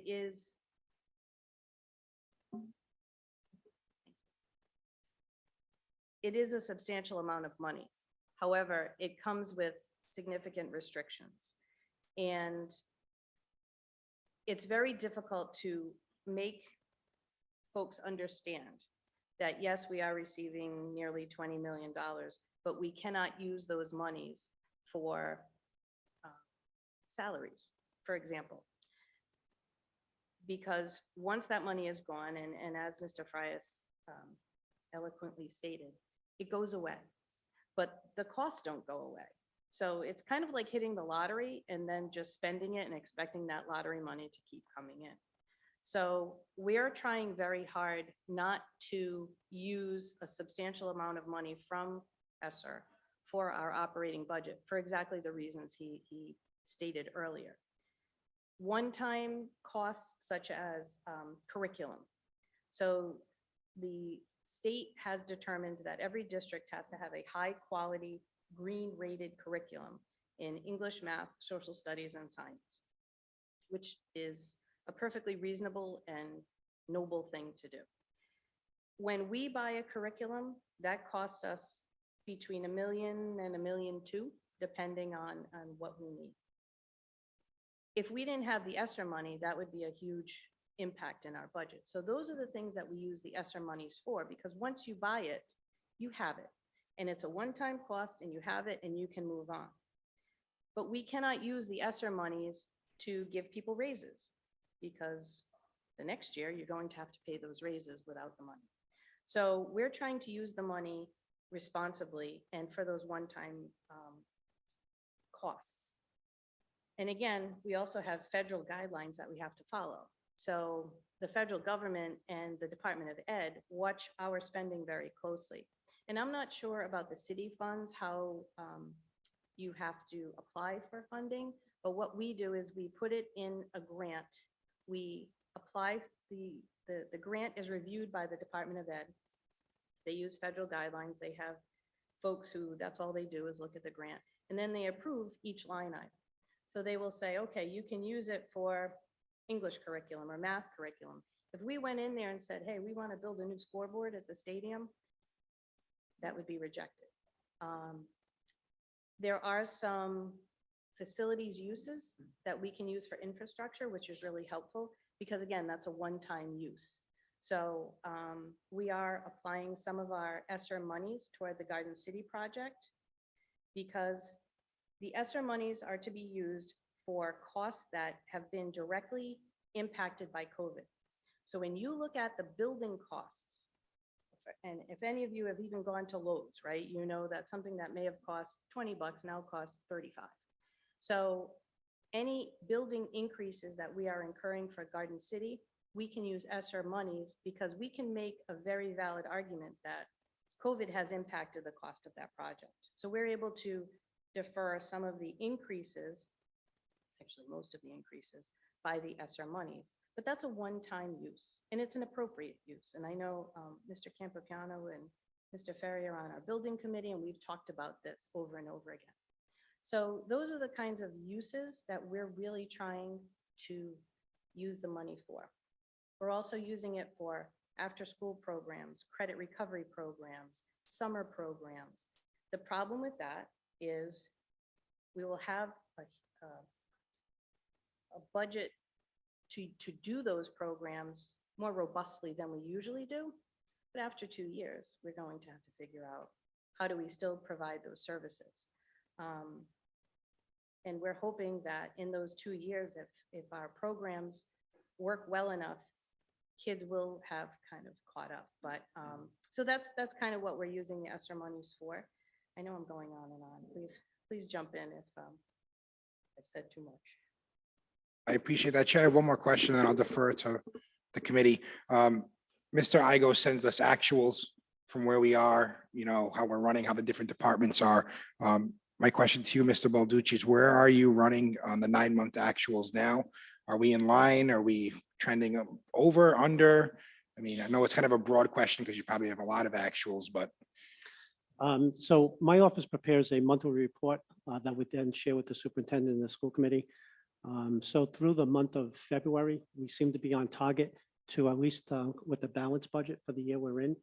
I don't see a deficit, but I can't give you a bottom line at this point, but I don't see any problems, 3 months out. So, which is good news. Is that something that Mr. Igo gets to see too? Yes, at a very broad level, I share with him a report. Okay. But a more detailed report, kind of like something like this. Yep. Just goes to the superintendent and the school committee. Okay, thank you. You're welcome.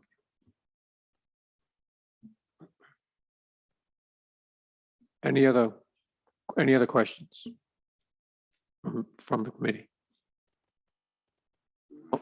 Councilwoman Jermaine. Thank you, Chairperson. Thank you, Superintendent and Mr. Balducci for coming here. I have received so many emails from 2 days and a lot of residents calling, asking personally to increase, to make an amendment for this budget. My question to you, and I understand how you explain the restriction with the money you have, and the question a lot of people keep asking is that, oh, you have money, and they don't understand that school, as I always say, we tend to treat school as secondhand. And school system is the backbone. You have a great doctor, a great engineer, they all went to school. Why we always have to fight to have money for school? So it's challenging, but what I can say is, I'm not in the finance committee, but anything we can find to help to support the school system, because education is the key. And who will be more impacted by less resources is those children who are less fortunate. And often people who don't experience hardship will not understand we need to really support this school, to fund this school. They will find all excuses. All court goes for school, public school, because who's benefit public school? Less unfortunate, right? Parents who do not have options to send them in a private school. So you don't know.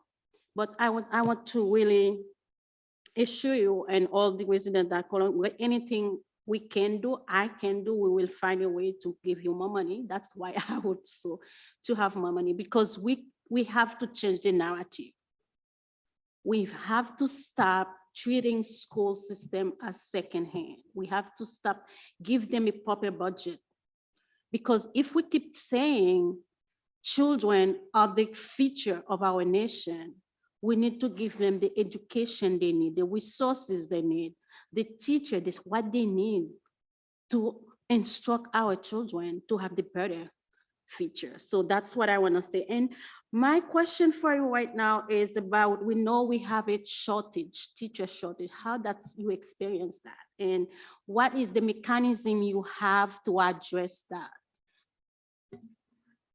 So you are very correct in this is a nationwide problem. I've made a lot of connections around the nation of late with superintendents, and we all talk about the same thing, that there is a teacher shortage. And in our own state, the teacher preparation programs, I mean, everybody says, oh, if you're a teacher, you go to Rhode Island College, right? You become a teacher, Providence College, URI. The teacher preparation programs in higher ed are also seeing huge declines in participation. So it's not just Cranston. I just want to say that it's a nation and statewide problem. Right now, we have 4 vacancies. Now we have about 1,000 teachers. So we have 4 vacancies that we have been unable to fill for different reasons. 3 of them came after school started, with folks resigning or leaving or taking a leave of absence. So, and they're all over. It's not one particular area. We have a world language and an English, a psychologist, and a special educator. So right now we're doing okay with our staffing, but it's a challenge because we need to be competitive with pay and benefits. I think we have a great culture and we have a good reputation, but at the end of the day, folks are going to go where the money is. And it's a market that is very competitive now. When I began teaching, you had to sub for a couple of years, you had to wait your turn, and you hoped that you got a job. We are grabbing kids right out of student teaching. I shouldn't say kids, but we're grabbing teachers new to the career before they even graduate. So it is highly competitive. We try to offer great benefits, a great work environment, a supportive work environment. We try to support our teachers, good professional development. Again, a good, safe place to work. Good pay. We're trying. Funny you mention that. Yeah, we are in negotiations with our teachers currently and our paraprofessionals. And that has come up, that the cost of living has increased. Other districts are more competitive than we are and historically have been, but we try to balance that with a good work environment as well. So we're doing okay. I'm not saying we're doing great. We do need paraprofessionals, teacher assistants. We have a significant shortage in that area. But as far as certified teaching staff, we're doing okay. I have a follow-up. I have many other questions. I can. I'm sorry, I have many other questions. would you like to ask another question? Sure. to piggyback on what you say about the training, so we know a lot of teachers have retired, and we need to keep having teachers because we need to keep our children in school. So do you, I don't know, I haven't checked everything, and we have any plan right now to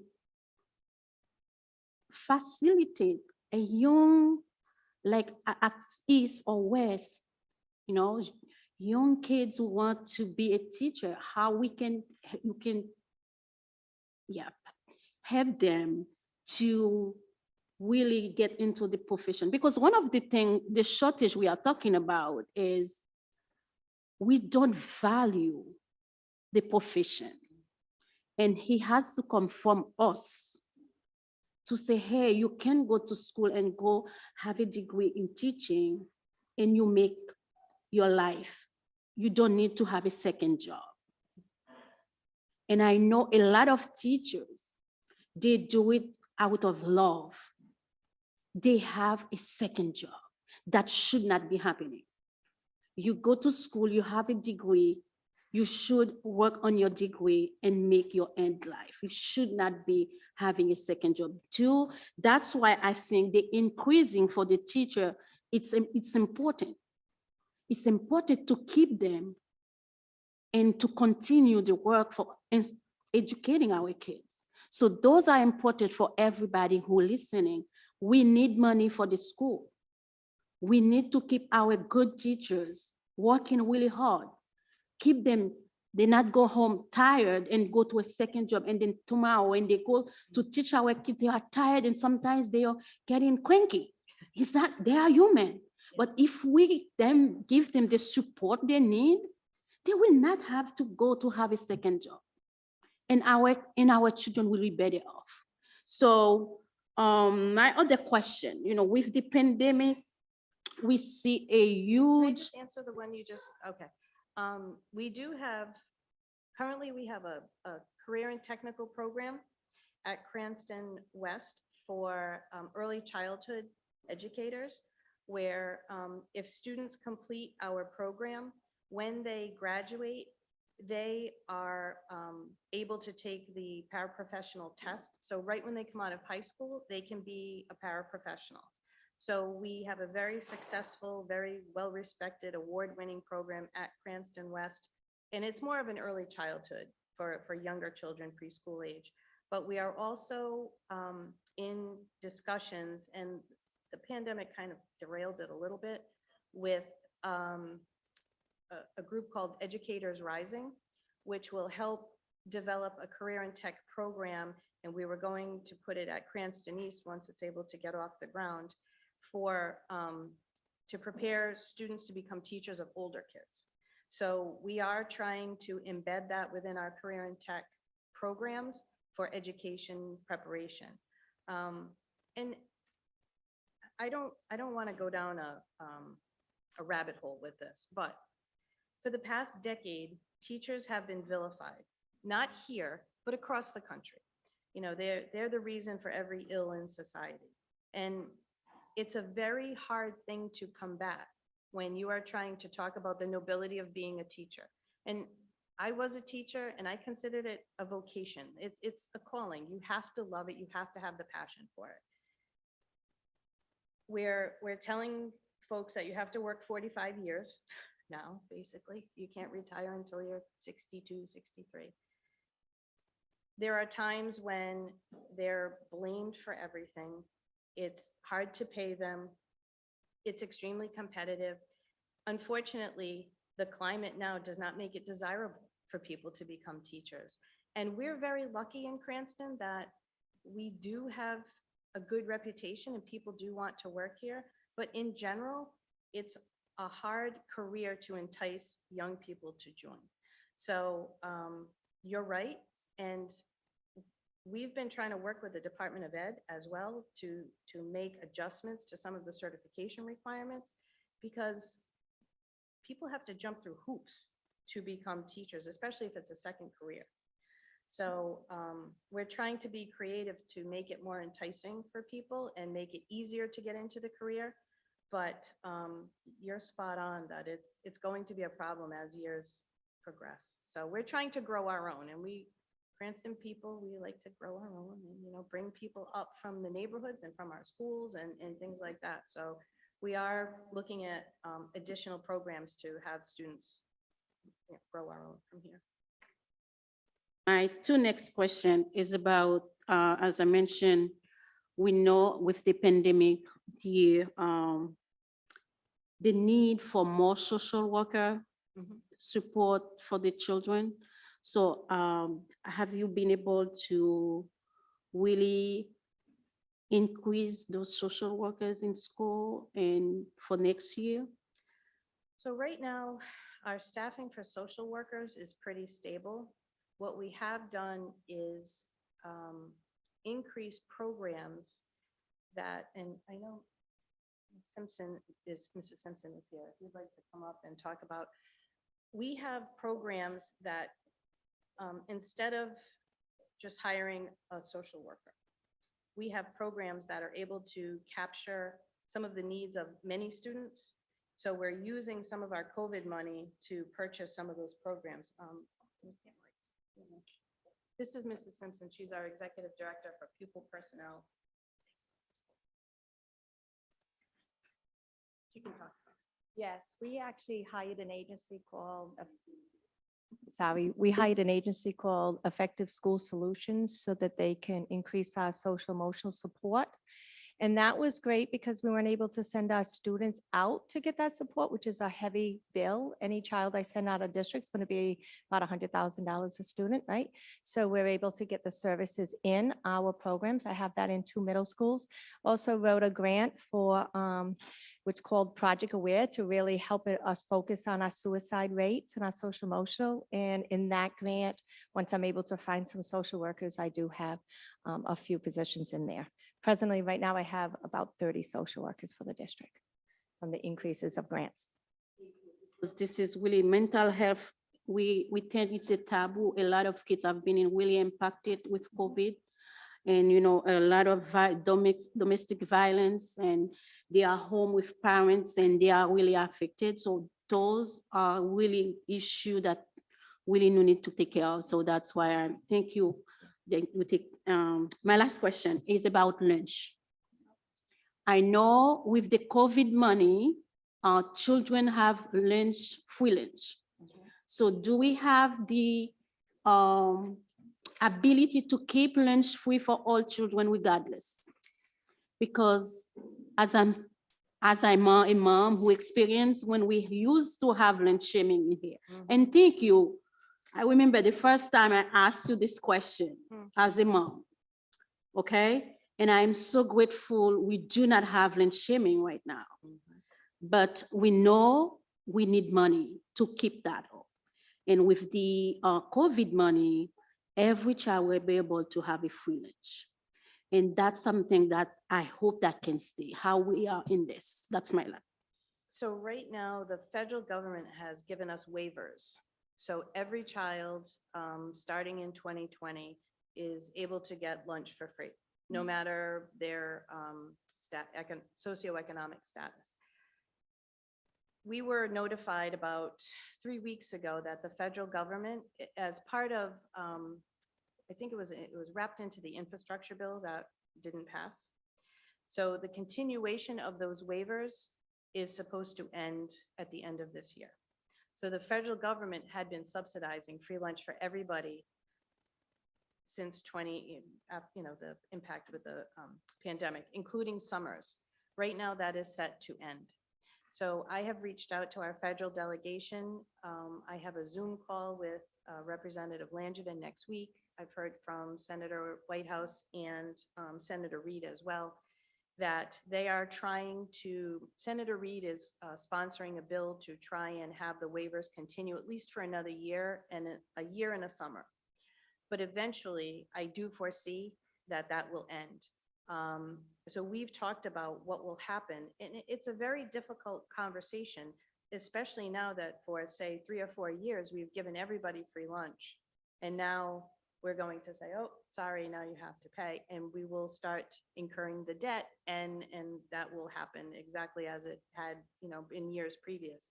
So right now, we are trying to work with the federal delegation to continue with the federal waivers of lunch, the cost of lunch. If that then is taken away, we have to revert back to making sure that families fill out the form for free lunch and really make it a more, I don't want to say aggressive, but a really good outreach to families to make sure that they're filling out the documents that we need so that kids can get their free lunch. It really puts us in a difficult position because we have to pay for staff and food and everything, but yet we know we're not going to have kids go hungry. So we have to navigate that, but we're hoping that the federal government, if you'd like to reach out to Senator Reed, we've had conversations as well as with Representative Langevin to really work to make sure those waivers continue. At this time, we know how you used to buy a gallon of milk for $3.99. Now it's $5.99. A gallon of orange juice, $4.99 or $7.99. There are a lot of parents that in squeeze right now. They are not qualified, and that's one of the things. They are not qualified for anything welfare because they make $1 or $2 extra. So that's for everybody who has, the power to do something. You did not budget. That's like you don't budget for lunch in this budget. No, but if the federal waiver does go away, So I think that's something we need to look at because children cannot learn hungry. And there are a lot of parents that have pride because they make $2, they cannot qualify for free lunch. Correct. But it's hard for them. And then I spoke with many families.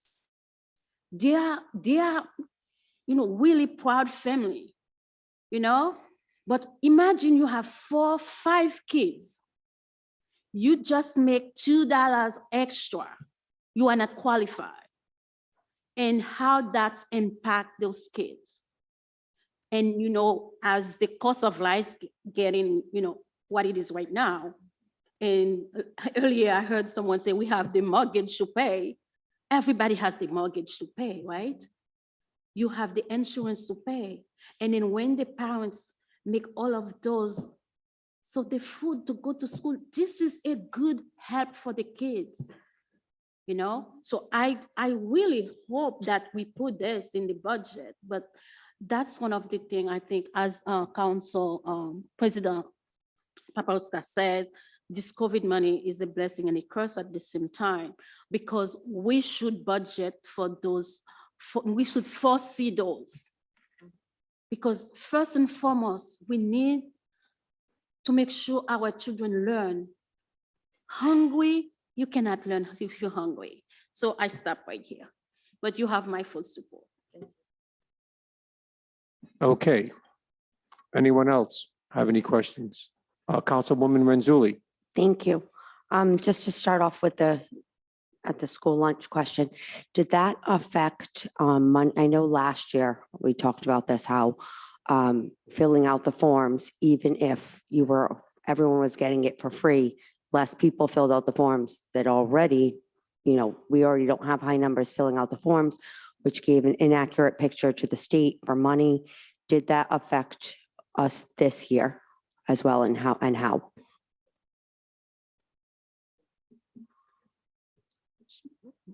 So yes, it did. So it factored into the amount, as an example, what we were scheduled to get in state aid. So part of the state aid formula, a piece of it is called the student success factor, and that's the free and reduced population. And the state unfortunately did not have any good numbers. So they said, okay, if we use post-pandemic, then instead of losing $1 million, we were scheduled to lose $2.6 million in state aid. So, and then if they went to the pre-pandemic, the good news is it was only $1 million shortfall. So unfortunately, that's the issue that we're running into right now. So not filling out the forms has caused a problem. And I'm talking it from a fiscal standpoint, but Title I designation, it also affects how our schools are rated for Title I services. So it does have an impact, so. And I don't know if you can answer this question either of you, but do we have any idea how much more money we would kind of be entitled to if the people who actually qualified for free and reduced lunch filled out the form so we could prove that they qualified? I don't know if that's a thing we can actually figure out or not, but that even just telling parents, PTOs, whoever, I'm assuming it's a big number. I don't have no idea what it is, but we could be encouraging people to fill out the forms if they knew how much more money we would be getting, because money motivates people. How I'll answer that, pre-pandemic, I think we as a school district did a good job as far as promoting families to fill out the free and reduced. And by so doing, our food service fund, which is a standalone separate fund, maintained, was supporting itself. So there was no infusion from the school district to help that fund out. So again, I think we just have to get back to those levels. So I don't think we've left any money on the table, so to speak, that we weren't getting. I think we just have to get back to being proactive and having the families fill out the forms again. Okay, so as pre-pandemic, you would say we had an accurate count on who qualifies for free reduced lunch so that the state was funding us at the highest level we could achieve with that? We had about, we usually hover between 3,800 and 4,000 families who qualify for free and reduced lunch. So the problem with that is if they don't fill it out, we don't know, right? We can't ask families, so we're not entirely sure. We've had a pretty steady number that way. So if we assumed that we went back to that 3,800, 4,000, we could figure out what that student success factor would be. The Superintendent's Association has also tried to lobby the House of Representatives within the state to look at the student success factor again, because that number really anchored our state aid. And now that we don't have an accurate picture, it's really difficult for us to even make the argument. I don't know how many families, we can say historically we've had this number that could be increased by 500 or decreased by 500. We're not sure.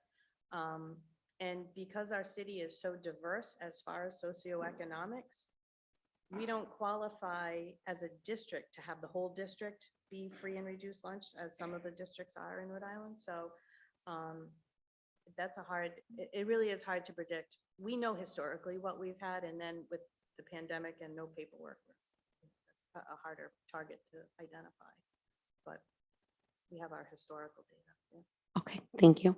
Then I just have one more question. I'm just curious, Mr. Balducci, how is the estimates for the heating cost done? So we do it two ways. We look at historical usage, and we also use the services of a firm called Silent Sherpa. So it's a firm that a lot of the school districts partner with in the state.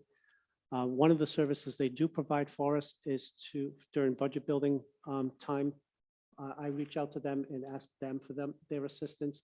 So they have a closer look on what they think the rates are going to look like. And then they also look at historical usage and basically provide me with some estimates. So I use their expertise that's the first blush into going into the budget. And I know Council President Paplaskas asked earlier about the current standing, the actuals. I know that, everyone knows gas prices have gone up. Are the actuals for those fitting? So given that we're just getting out of the heating season, that's the area that I'm going to be focusing on. That's one of the areas. I really don't look at that in November and December, because again, we're just entering the heating season. So as we get out of it, that's one of the areas I will focus on. But again, as I can tell you this evening, I don't see any problems right now. And with some of these, as I'm just going through the different schools, would it be fair to say some of the older schools, their heating systems are just not as good because these numbers are going way up. Again, it's a system. I mean, it's the windows. I mean, these buildings are old. They're in great shape, but unfortunately they're old. So that does have an impact on the amount of heat we use. And do we does National Grid have anything for schools to come in? And I know they'll do assessments on your home and then give you they'll pay for a certain amount to make you more energy efficient, windows, whatever. Do they have anything? I don't mean to put you on the spot, but it just popped into my head. So our facilities director, Mr. Collins, is here this evening. So again, I'll let him answer that point.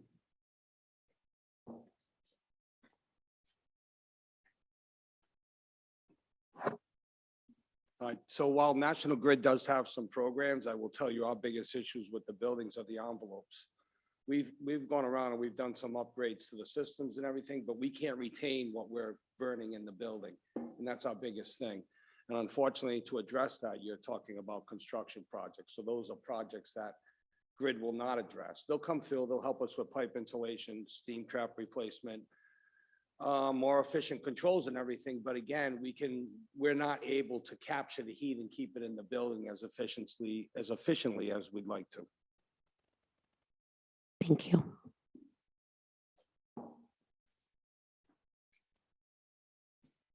Okay, any other members of council have any questions for school department?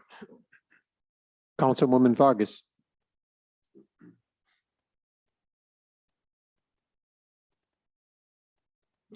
Good evening.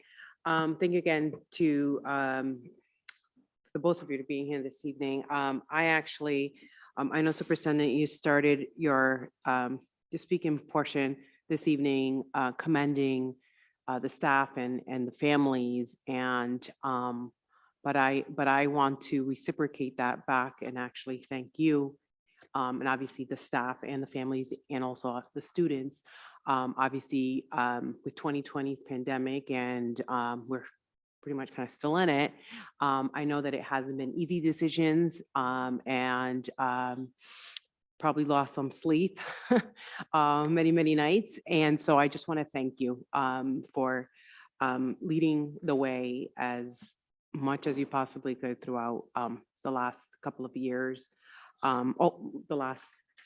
Since you've been superintendent, but definitely the last 2 years, right? So with that being said, I just had a few questions, and just so that I can understand correctly as well. Sorry,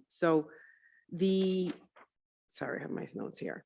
The current vacancies that are listed right now on your website, I would assume that they're also been added to the FY23 budget, correct?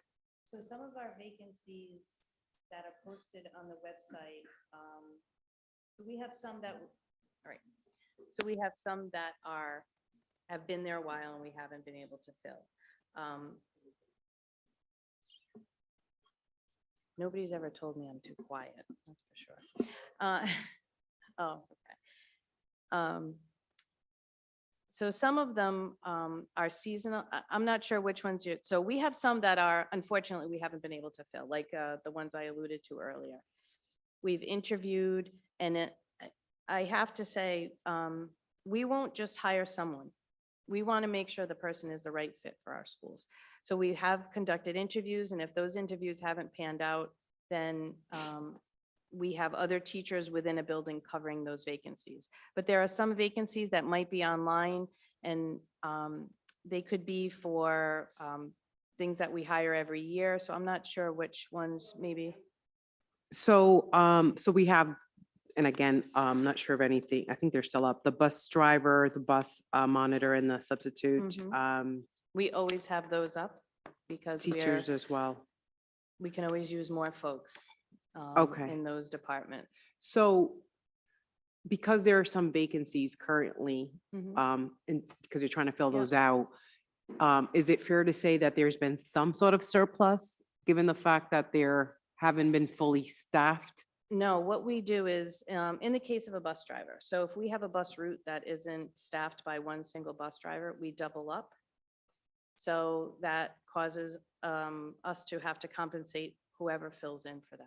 So similar to a substitute in a teaching area, those responsibilities have to be done by someone. And we have to pay people to make sure that we fulfill those responsibilities. So in the case of, say, a teacher, if we hired a first step teacher with benefits, it's still cheaper than having to pay other teachers to cover those classes. So we very rarely realize savings from the vacant positions, even with bus drivers or paras or anything like that. And I know Joe can speak to the salaries of those, but even with vacancies, and that could be one, it could be two bus drivers that we need, we still have to provide the service, right? So we still have to pay someone to do that.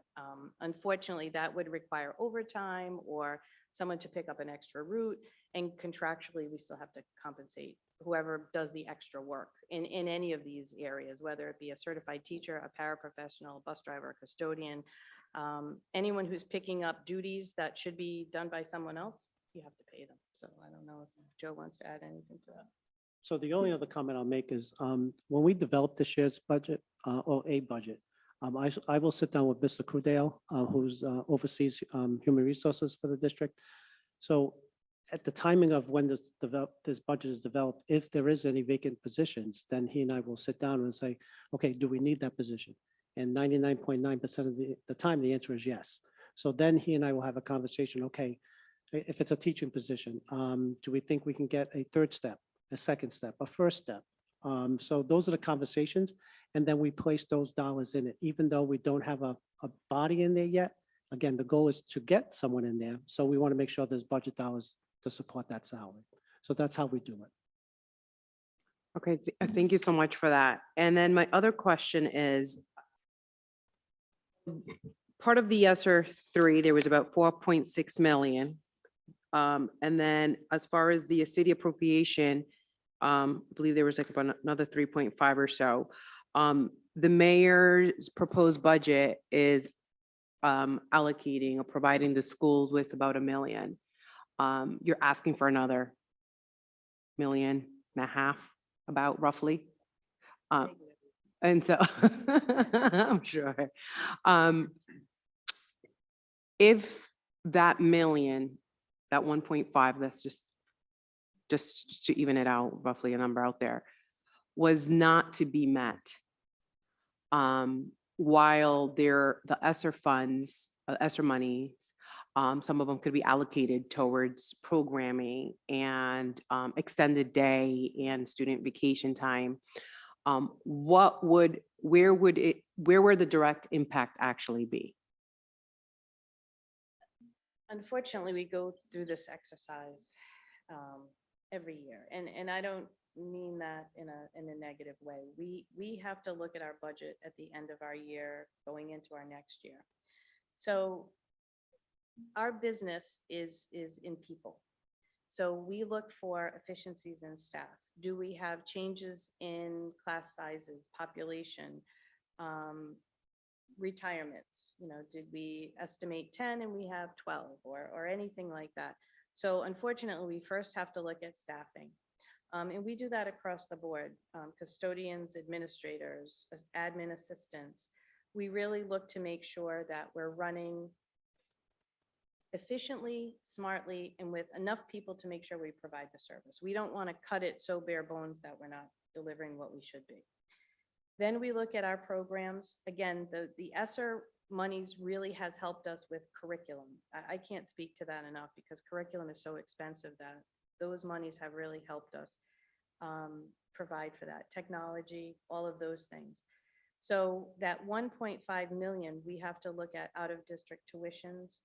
Again, when we start the budget process, we started in December, and I know we have to by then just because of our timelines, but we're making assumptions in our budget that really don't shake out until June. for example, like charter school tuitions. So the state will tell us, we estimate you need to pay for 1,000 charter, I'm just, throwing a number out there. You'll need to pay for 1,000 students to go to a charter school. In June, if that number comes in at 800, then we're able to adjust that line item. But when we do, and unfortunately, and I mean this sincerely, I think people think we're trying to do something shady when we give you our budget, and then all of a sudden things change in the 6 months after when we first give you the budget. It's not that. We're making assumptions based on data from the state or our utilities or all those things that, quite frankly, until June, we don't have an accurate number. So we can say, all right, we think we're going to spend this, this, and this on tuitions, whether it be out of district special ed, charter schools, pathways, things like that. Until June, then we have a more accurate picture of how we're going into the next fiscal year. So oftentimes we're able to realize savings with that without really affecting personnel and programs. So those are the kinds of things. For example, I'll give you statewide transportation. That's always a favorite topic of ours. We have no control over that. Absolutely none. A few years ago, I want to say about 10 years now, the state told us that, come with us for statewide transportation. We'll save you a lot of money. That hasn't happened. And they give us a bill. We have no recourse on that. So we try really hard to make sure that the bill they give us is accurate. Did Ms. Vargas really take the bus for 6 months and we're getting charged for that? Or did Ms. Vargas move and statewide didn't pick up on it? So you know what I mean? It's those kinds of things that really, our staff tries really hard to make sure what we're paying is accurate. And those are the things that are just moving targets that we have no control over. So right now we're looking to hopefully get a little bit of relief with statewide transportation, but it's hard when we have to give a budget in February. It has to be all done to go to the mayor for March, when we really, we are making a lot of estimates and assumptions. And I just don't want folks to think we're doing anything nefarious when we make those assumptions, because they do change. And everyone says, oh, sure, you're padding the budget, you're hiding money. It's not that. Our assumptions are genuine at the time we're making them with whatever data we have. I mean, I look like a complete mess over here with all these papers. It's only because we want to make sure that we're being fiscally responsible. You don't want us to come to you in April and say, ooh, we underestimated. We need $500,000 to pay statewide tuition, statewide transportation. So we really try to make sure we're as close to that goal as possible. Thank you. I have one other question, just so I can allow all of my other council colleagues to have ask theirs as well. So that 1.5, obviously, usually based on my experience in the past years, we're usually trying to figure out what amendments we're doing and where to reduce from and where do we add the dollar amounts. And 1.5 million, I mean, I've been going through this binder since we were given it on Friday and trying to get a sense, just to kind of get a sense as to where to possibly reduce spending, keeping in mind also the maintenance of effort as well, right? The proposed budget also, I believe, will give taxpayers would have an increase about 2.85%, if I'm correct, Auditor. Thank you. If we were, and maybe this question is actually probably more so for the auditor, but if we were to provide the school department with your ask, my assumption is, and I'm not a mathematician, is that 2.85% tax increase would most likely go up to the taxpayers or not, I'm just trying to get and these are some of the questions that I've been asked as council members, and I just rather be able to deliver a response as educated as possible. So that's, it's probably a multi-part answer. I mean, obviously, the initial answer would be if there was expenditures we could cut to find the 1.5 million. Also, there's remaining ESSER funds, opera funds that could be used. In the current budget, we have 19 million. 7 million of that is a one-time expenditure. 12 million is to fill the revenue loss. To get to the last point that you asked, at some point, it would affect the taxpayers with a tax increase. Once the opera funds are depleted, we would need to increase either revenue by additional tax dollars, or we'd have to raise the tax rate. Also, the charter states that we're only allowed to raise the taxes at 3% a year. So based on that, it would be over a period of time to recoup what we're funding now. So it's not a good situation, but that's just the financial truth as it stands. Thank you. And I apologize. I guess the question was more for the auditor in that term. And your teacher contract, is that coming to an end soon? That was my We're in last question. Negotiations right now. The contract expires in August. And so and so we don't know is that, so that's not part of the budget per se, correct?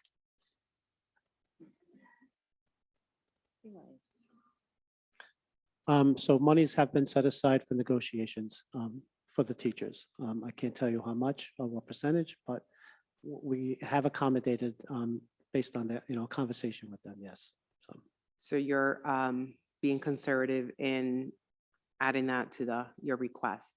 We are, because again, I believe if we did not take that approach, then technically the other side could come back and say, well, you're not bargaining in good faith, and we may have a complaint right against us. So we always set aside dollars for negotiations. But again, it's just a conversation that we have with our side. Yeah, I of know it. we can't get into specifics, but I understand that Right. part, but okay. Thank you. That's all I have, at least for this evening. Thank you again. Councilwoman Marino. Thank you. Thank you, Superintendent. Thank you, Mr. Balducci as well. And yes, I echo the sentiments of my colleagues, for all the efforts that you guys have put and brought to the table, as well as the teachers, the staff, the students.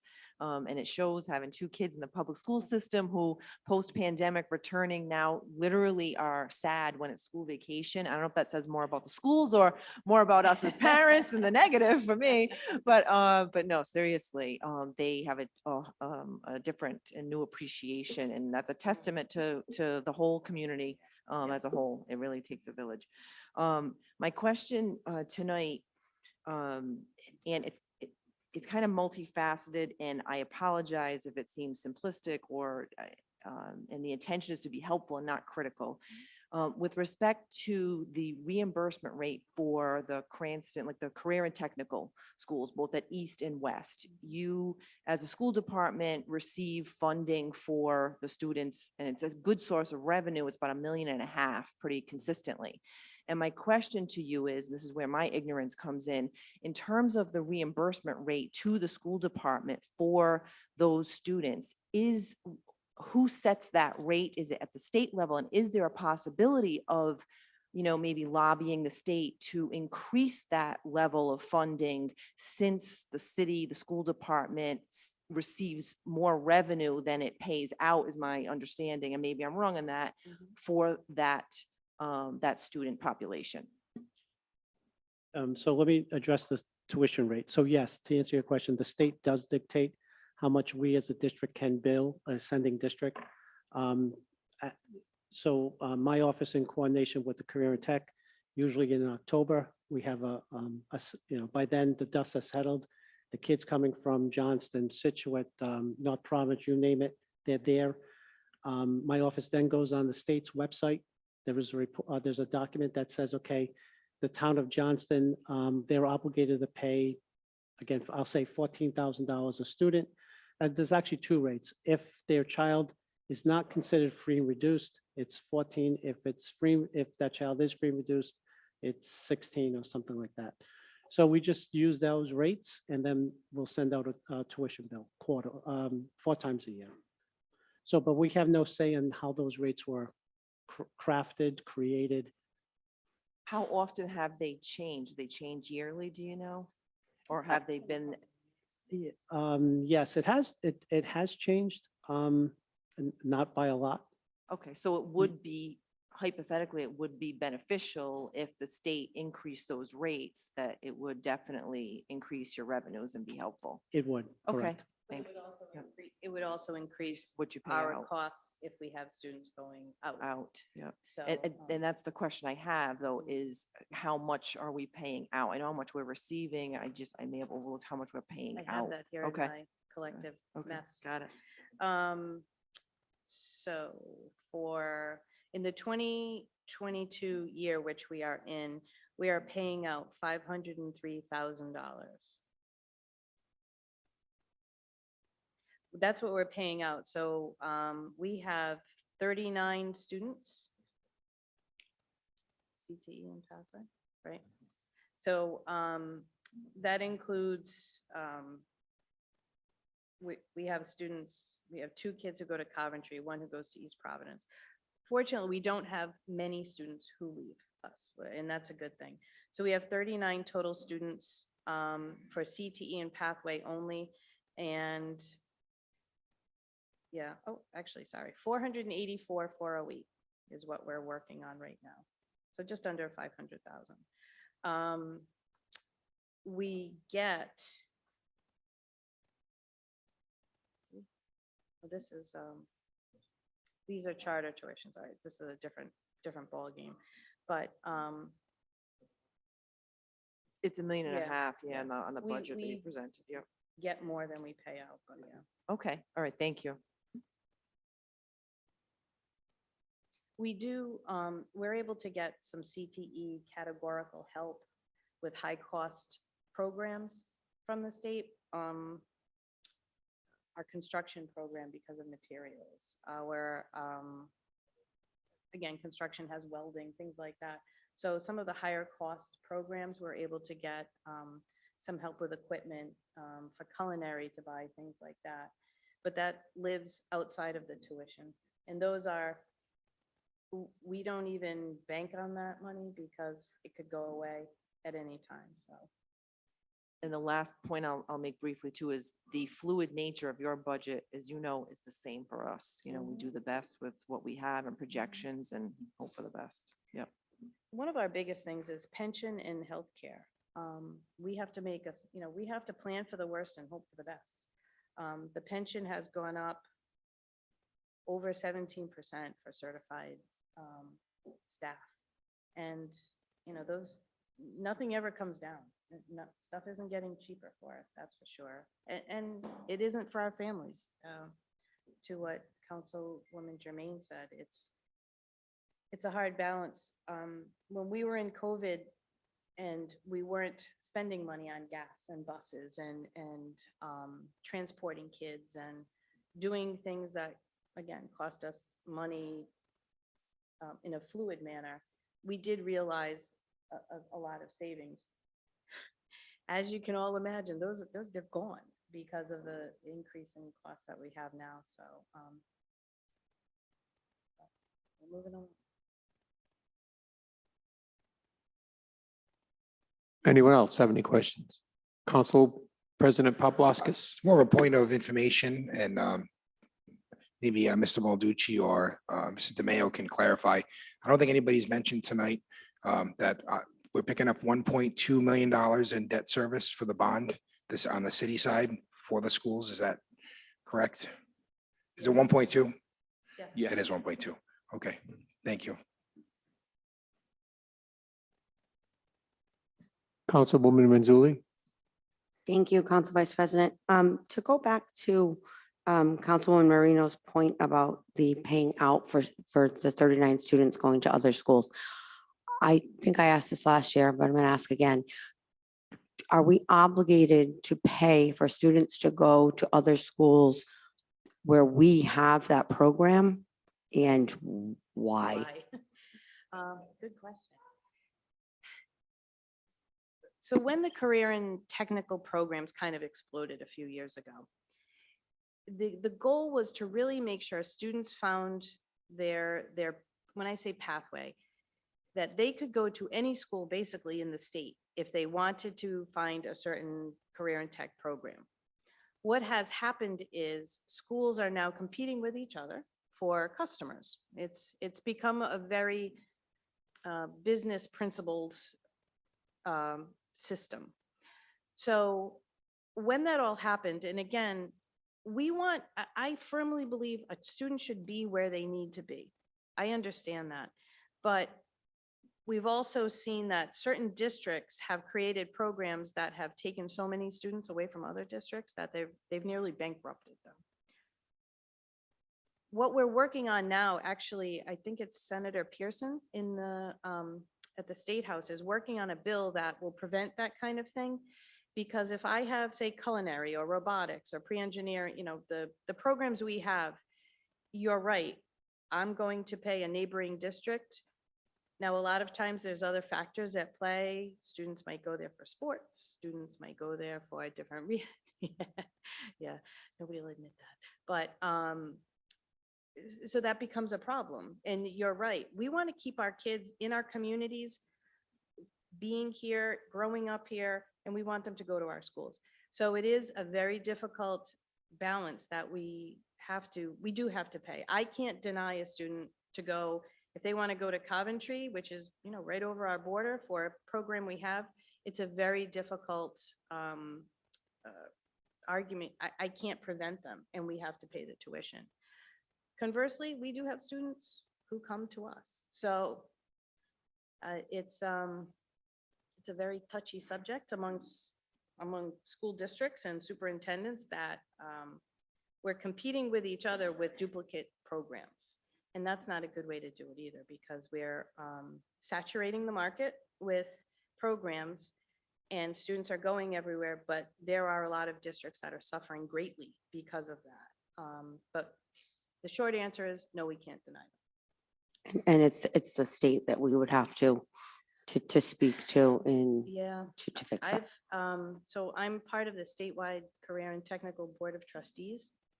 And it keeps coming up from districts.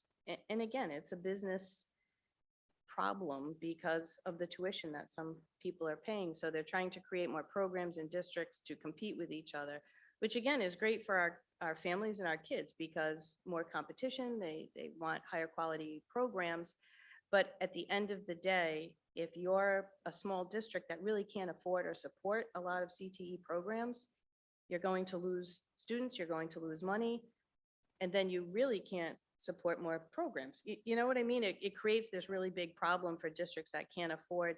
We're very fortunate that we had the Career and Tech Center at Cranston West from the 70s.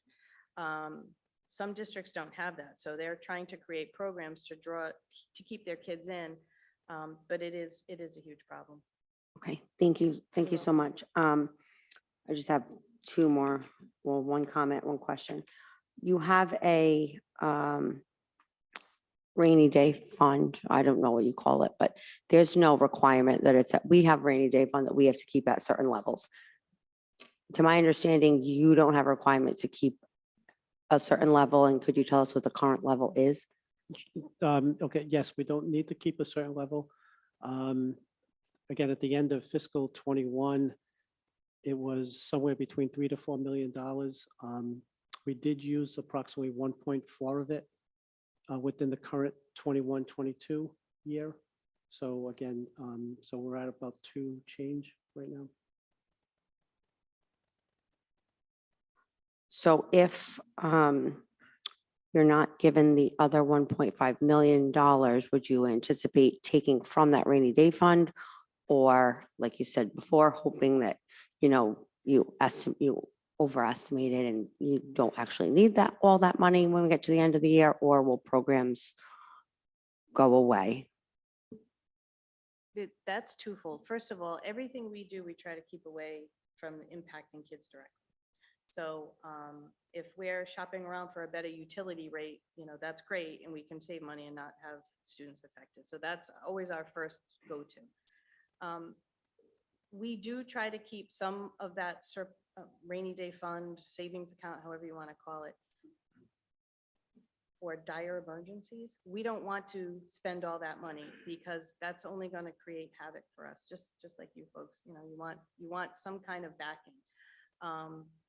So I can, I'll let Joe speak to more of the accounting parts of it, but I know we do try not to make sure that that's a zero balance because that is not good for either side of the ledger, yours or ours, but we do try to make sure that any changes we make or efficiencies we make are done without hurting kids. And that's always my goal, and I know it is Joe's too. So. And to echo the superintendent's comments, again, when we have to make cuts, we always look, as far away from the classroom of the students as possible. So that's our goal. Yes, it is a source of revenue. It is available.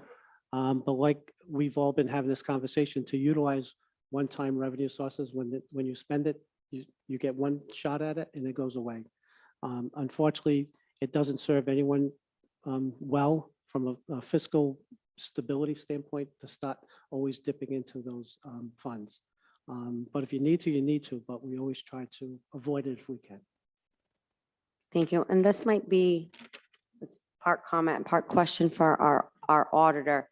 So I really like what the superintendent said about planning for the worst and then hoping for the best. And I think that, we should try and do that across the board in all our departments. But to my understanding, the difference is in, say, public works, if we plan for the worst, hope for the best, and we have extra money, that flows back to the city either in a rainy day fund or to cover shortfalls in other departments. The school, if that happens with the schools, we don't get the money back to the city, correct? Basically the way it works is any money that is appropriated to the school becomes maintenance of effort. And what that means, what you give today, you have to give tomorrow, whether they have a surplus, they don't have a surplus. So it's kind of a double-edged sword. It's a tough decision to make. Okay, so no money, they can't give money back to us in the same way that public works could. So it's hard, it's a different type of allocation every single time we do it. That's not saying I don't want to fund the schools. It's just if you happen to have a plan for the worst and the best happened, the city, we can't do anything with it. So we're kind of, out of luck on the city's end. And actually, there's actually a state case that I researched because if you remember correctly, I think last year or 2 years ago, we withheld $4.3 million of funding that wasn't yet allocated from the state. And the only reason that we pushed to do that was simply that there was a proven case that a city had a meeting, had a surplus, the school department gave the money back to the city, and then somebody questioned it, and they were forced to refund the school department because it was considered maintenance of effort, even though it was an agreement between the two parties. And Mr. Balducci, just to expound, over the last 2 years, you've had surpluses, right? I believe in fiscal June 30th, 20, it was 1.1 roughly, and then last year was 2.3. Typically, you put some in a fund and some you put in a capital expenditure area just in case there are repairs. It's to their discretion. We don't control their spending. We only control the money that the city provides the schools to appropriate for what their expenses are. Mhm. And what Mr. DeMayo is referring to, yes, we have a capital reserve fund. While larger bonds come before the city for approval and so forth, smaller price repairs, we try to do those ourselves, but we need money to do that. And how we're able to accomplish that is that, again, we identify a need, we spend the dollars out of the capital reserve fund, we then seek reimbursement with the state as far as housing aid reimbursement. So we get 54 cents on the dollar back for any dollars we spend. So it's a recurring fund that we try to keep alive as long as we can. And budgetarily, if we're able to, make a one-time infusion into that before we close out the year, by all means, that would be my recommendation to the superintendent, because I think it's a good thing to do, instead of it just, flowing down, quote unquote, to the bottom line. So that's how we try to manage our budget. But yes. I have one other question to expound on what the superintendent said about the energy savings.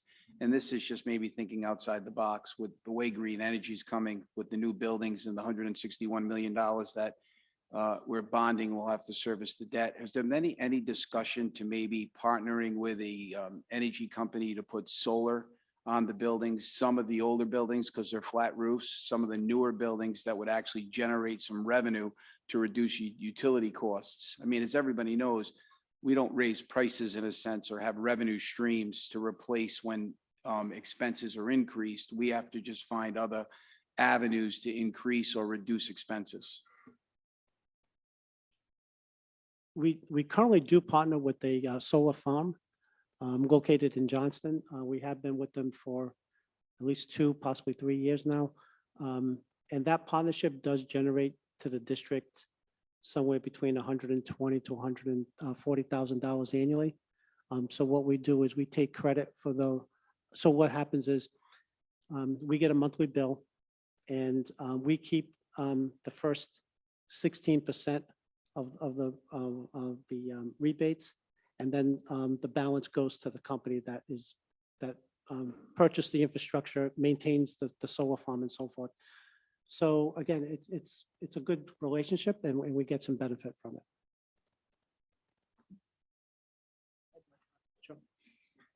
Speaking about the new school construction, we talked about the energy efficiencies in our buildings. There are some buildings that, even if they're newer, they're just not efficient for utilities. The newer buildings, I can assure you, are being built to the highest standards for energy efficiencies and clean energy. So we're hoping that, and that really is part of why we need to build new buildings. We can continue to spend millions of dollars in old buildings that are just inefficient and literally the heat goes out the window. We needed a plan to address those issues, and the bond that the voters of Cranston overwhelmingly approved in 2020, thank you to all of those who voted for it, that is a move in the right direction to start getting a handle on those. If we didn't do that, we would just keep throwing good money after bad in old buildings. You know, you can replace the windows, you can replace a boiler, but you're still operating with the same essential building. So our school building, and I know it's, we have the debt service to pay for that, but it will be worth it in the end. And that's, we have to be forward thinking with all of that, with our new buildings, that those will eventually save us money. We have to build them, you have to put the money out first, but eventually we'll save money by not investing in old buildings that were just, literally, like I said, the money's going up. So. Yeah, specifically to the solar panels, as you know, we have half of Cranston West roof is covered with solar panels. It doesn't carry hardly anything in the building. We find it to be much more efficient to jump in with a solar farm. Mr. Balducci stated that we have 8 buildings currently on one in Johnston. The new buildings, we're looking to roll them in. I've kind of had preliminary discussions with the proposed solar farm that's going up here in Cranston. So we would look to tie those in. We do a much better job at cost avoidance, not savings, cost avoidance when it comes to electricity by farming out to a solar farm that has acres of panels.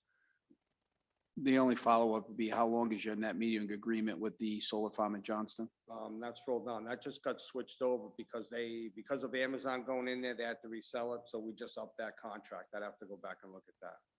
So we're still in that. And again, when the new buildings come online, we've already had discussions about either tying into the solar farm that's going up west, but if not, going into another one.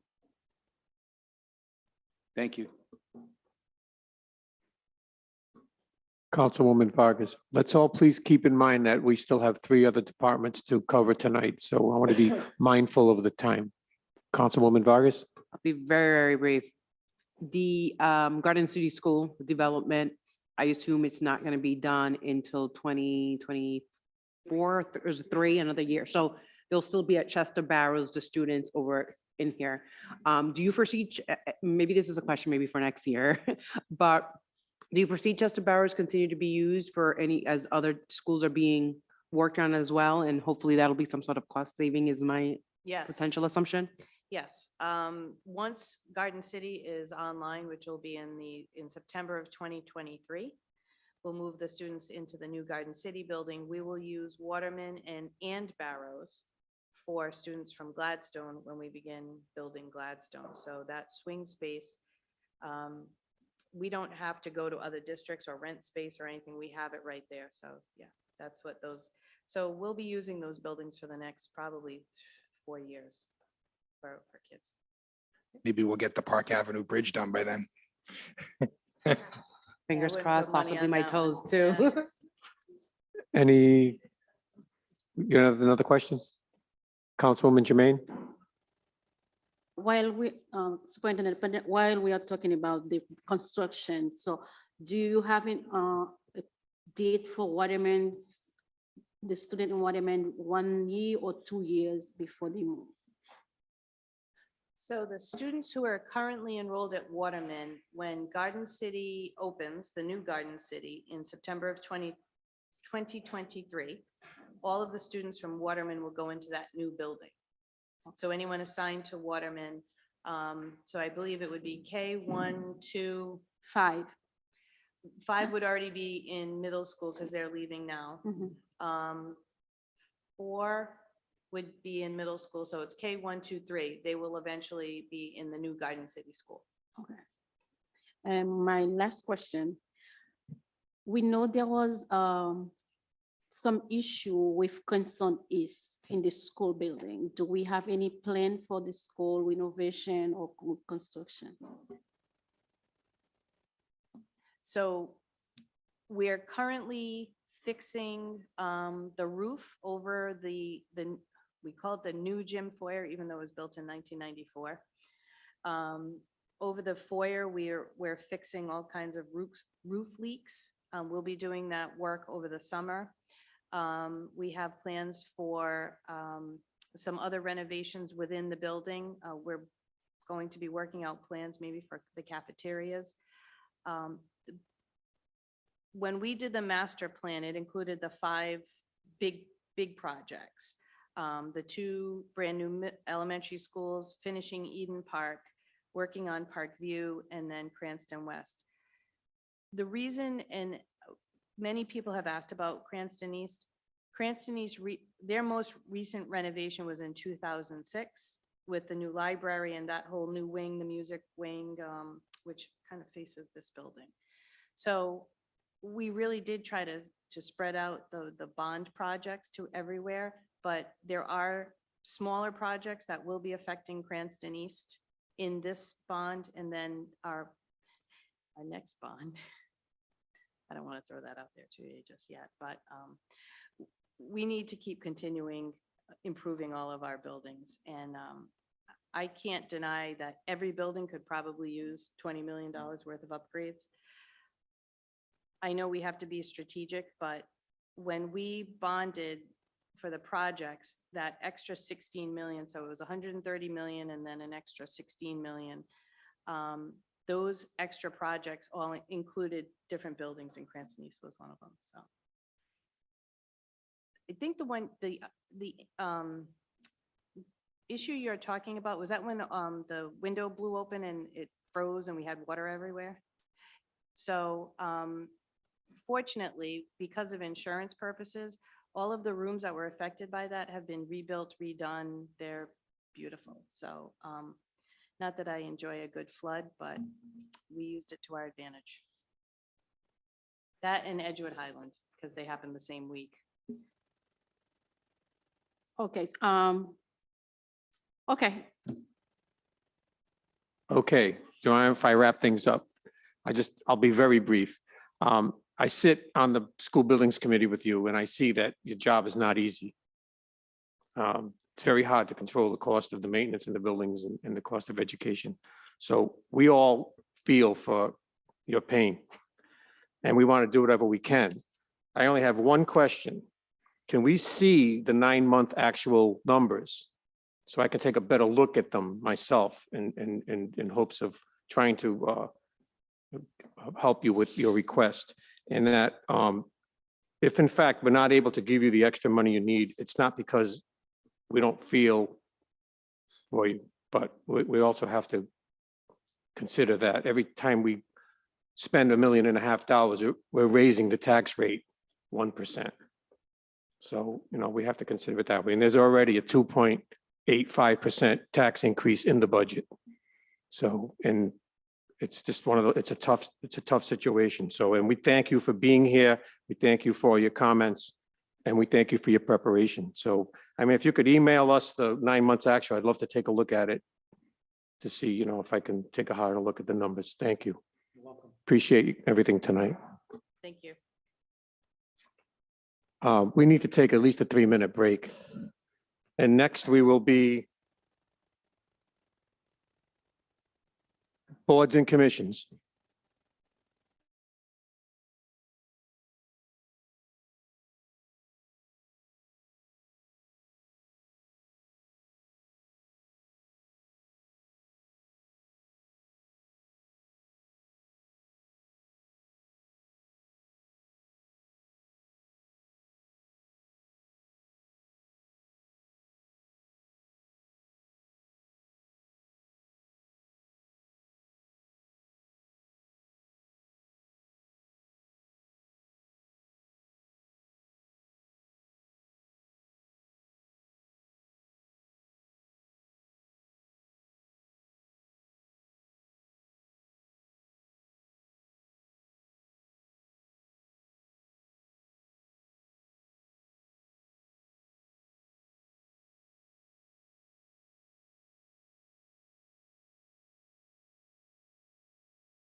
Seated?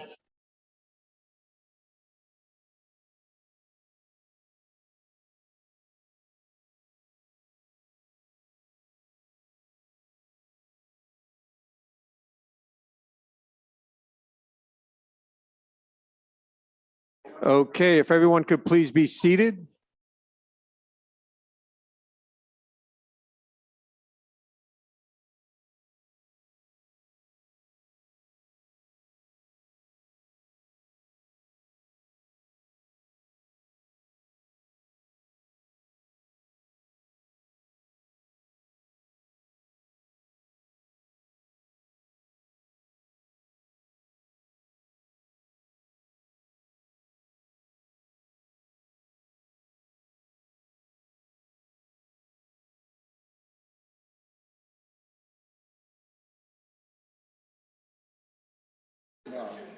I know.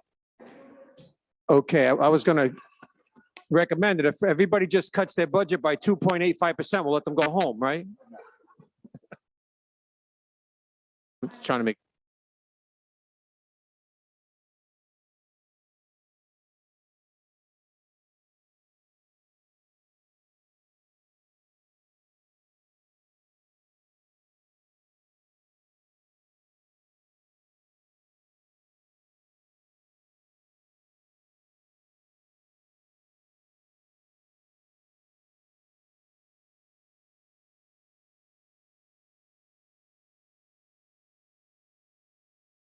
Okay. Next on the agenda is boards and commissions, and we welcome you and we look forward to hearing from you. Thank you.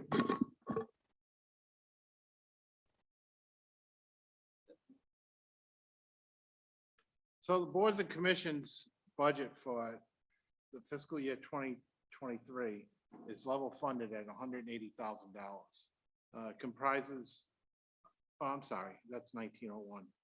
It's on page 22 of the budget. But it is level funded at 39,602. It can consist of donations to the Patuxent River Authority, the Cranston Art Commission, the stipend that the tax assessors board and review receives, and the related payroll taxes associated with that. Donation to the Cranston Conservation Commission, the Historic District Commission, and the Diversity Commission. To try to bring back a little bit of a former finance director, I'll try to help out. So I had asked Mike Igo to give me the current. So what you received in an email, the current budget at 9 months is running about 49%, which is currently roughly 25% under actual. It will probably come in under budget unless the administration is aware of any additional expenses that may not have been allocated and will come into the fourth quarter. So at this point, it'll be probably under budget. I don't foresee anything unusual that's gonna go over. Questions, Council President Paplaskas? Yeah, just a comment on the Cranston Art Commission. You probably all saw on social media, they're doing the Bright Box project. That's going to be approximately $1,000 a box. They're going to be painting 6 of them. What's the actual on the Cranston Arts Commission as of now? Because I don't think they requested funding for that yet.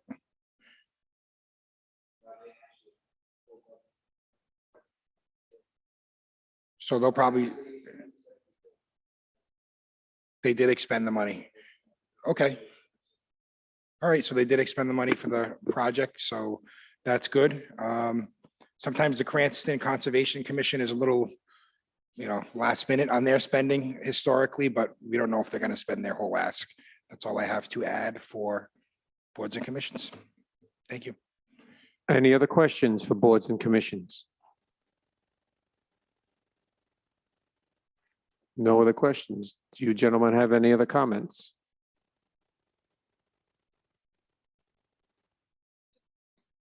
Councilwoman Vargas. Thank you. Just a quick question. I know usually the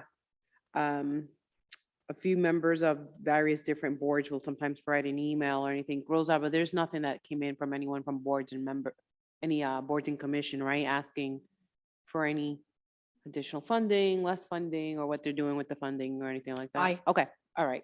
All right, thank you. Councilwoman Renzulli. Thank you, Vice President Ferry. Just to go back to the Arts Commission, I'm sorry if I missed what was said, but so we had, I believe this was something that former Councilman Brady had really wanted when we found some money, we moved it over to do these boxes. And that, will they all be done with the $7,400 or do we need to really budget $7,400 more for next year? Can we go back to the $3,000? So there was a vote taken, if I remember correctly, and I don't know if it was put in the Arts Commission after by ordinance, or we actually did, I believe, in the city council budget, we had a orders of the council reserve, I thought, or it was put in there, but that was what it was supposed to be put for. I think the question was, do they need the 7,400 next year? I can reach out to the chair. If this program is successful, they might want to do more next year. Not sure. Yeah, I don't know how many there are. So I just, 6 boxes? Okay. But there's more boxes in total? They're just doing one in each ward? Or there's just, that's how many we have, and therefore we won't The be doing initial- one again next year? The initial appropriation, to be fair, was for one to be done in each ward. There was $6,000. I think the normal budget is about 1,400.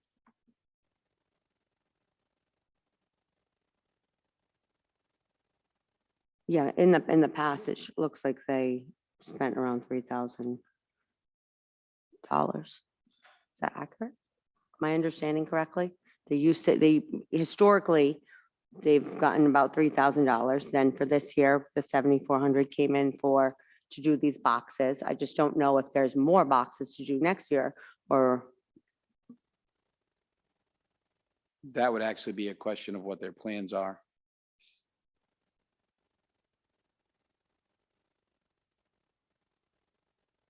Any other questions? Okay. We can move on to City Council.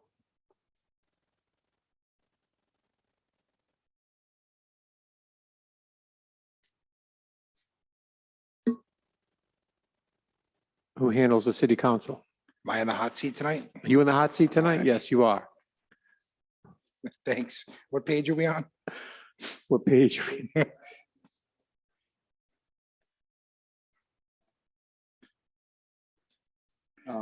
The email for the actual I expenditures. have the expenditures. What do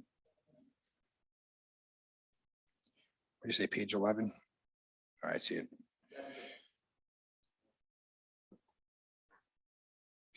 Yeah, so the only thing that sticks out at me here is the video streaming budget was funded at 10,000. We obviously funded 28,000 for it last year. The actual for video streaming right now is 14,000 dollars spent for this year, but this year we had some expenses. We had the TV. We had a couple of service calls with ambient sound to fix some issues that we had and some gremlins. We purchased a computer, which hopefully will last us 5 years. Yes, that's the plan. That's the Yes. plan. Not sure. I know Tom Leam is looking for another mixer to make the quality a little bit better that we're putting out. That might come out of this year's budget. So 10,000 might be a little tight, but I think we can get by if we had to. We could always take some out of orders of the council if we run over, but we might have to increase that just a little bit, just in case anything comes up next year. I think the video streaming's been great. And current actual expenses are running about 69%, which is just about on track.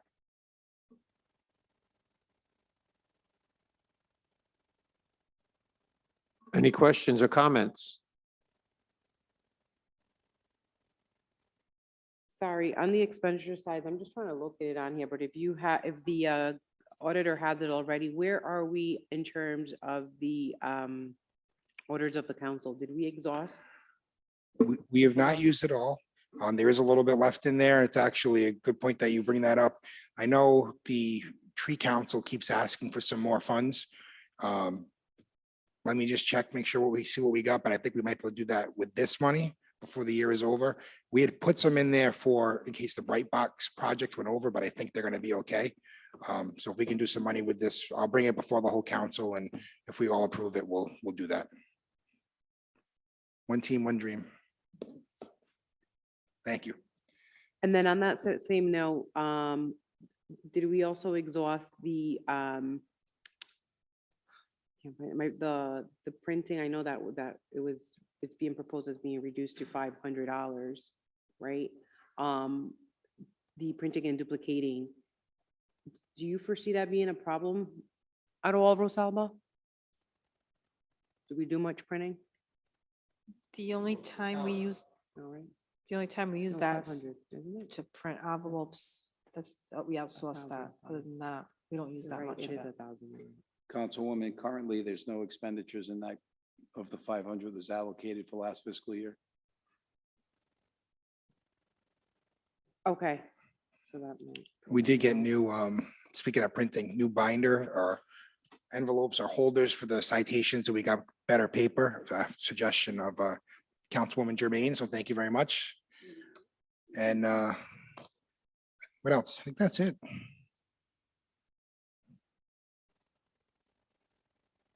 That's all I have for now. Thank you.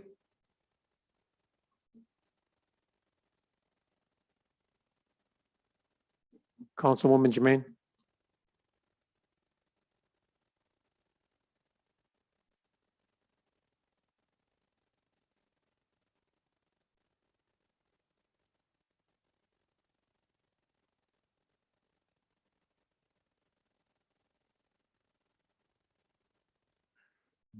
That was the money that we had a balance left over when we finished the budget last year, and we needed somewhere to put the money. So we had put it in there, and that's what we'll take some money out of for the tree council, I think. Yeah, we had the balance. I think we had to buy Mr. Marchese some paper clips because he lost his office supplies. Yeah, I see him coming down the hallway. I walk the other way.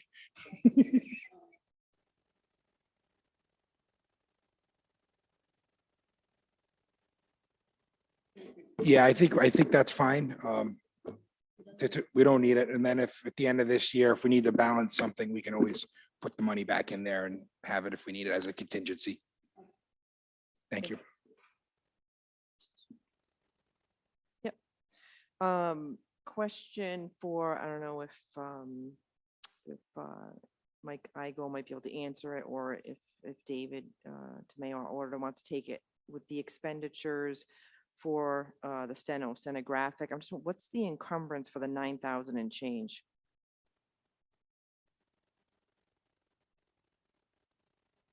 Are set up for the total amount of the budget. And every time that the stenographer comes, the amount that they submit for their invoice reduces that encumbrance. An encumbrance reserves the use of the funds for the year. So if the budget was 18,000, that's what they had set up at the beginning of the year as an encumbrance. So they reserve the whole amount to be used for stenographic charges. And then as the invoices come in, they're paid, but the encumbrance is reduced by the same amount. So currently there's $9,674 left in the encumbrance that they can use for the rest of this year, because we've already paid $8,325 in actual bills. If it doesn't get used by the end of the year, what happens? It Do they goes keep away, it expires, and the funds go back into the general fund surplus or fund balance, I should say. The amount of the encumbrance, the original amount was the whole $18,000. There's $9,674 left.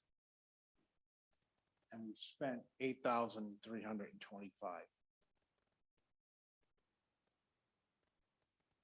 As a point of information, we do, if you remember correctly, do fourth quarter adjustments. So depending on when we get to the fourth quarter, whether it would go to the fund balance or be allocated for any overages in any other departments.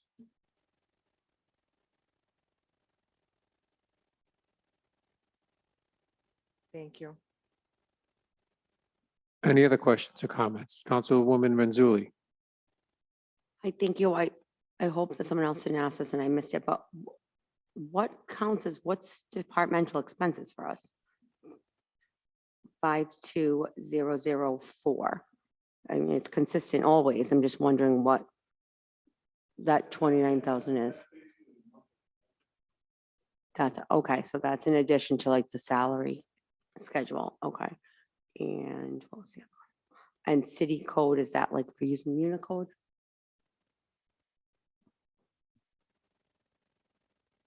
Thank you.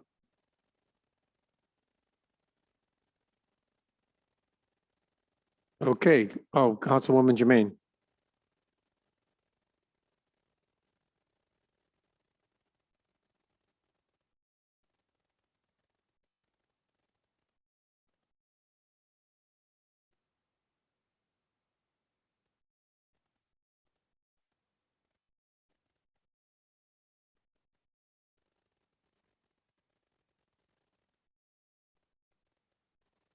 Yeah.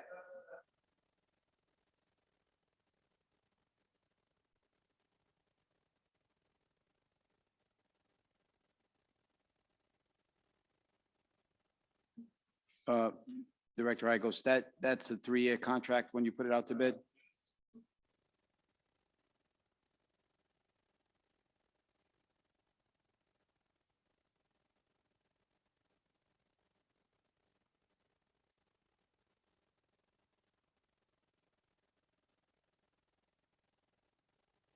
Are we done? No more questions or comments, and we can move on. Okay. Next up is City Clerk.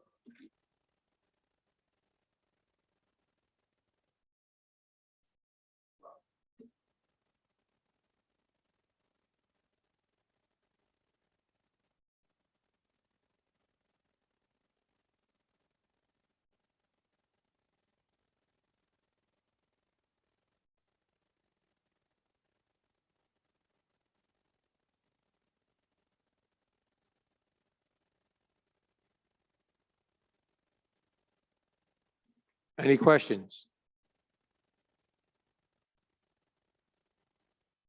Councilwoman Vargas.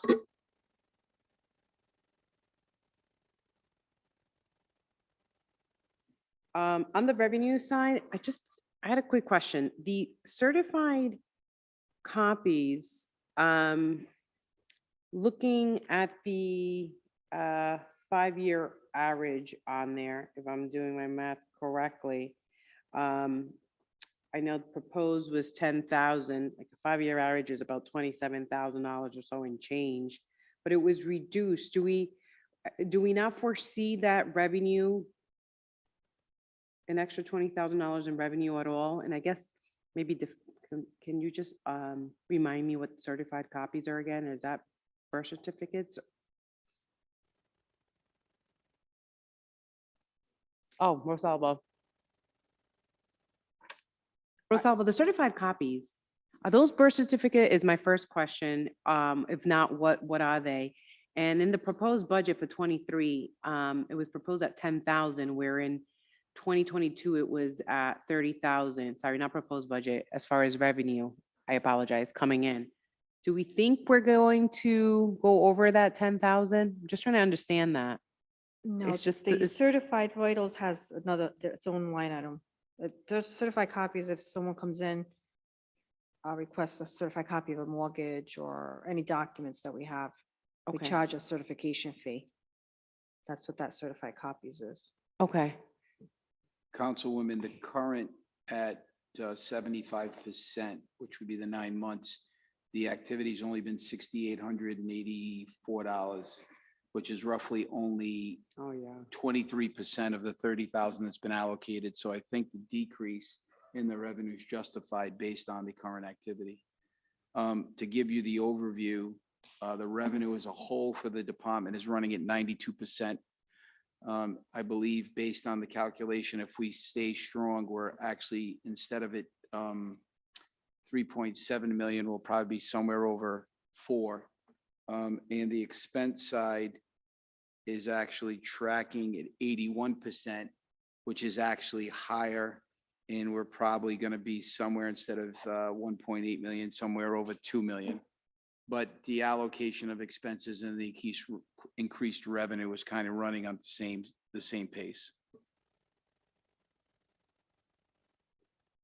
Thank you for that. Appreciate it. Wasn't sure what that is. And I would assume that the certified vitals is the same thing, correct? Certified vitals?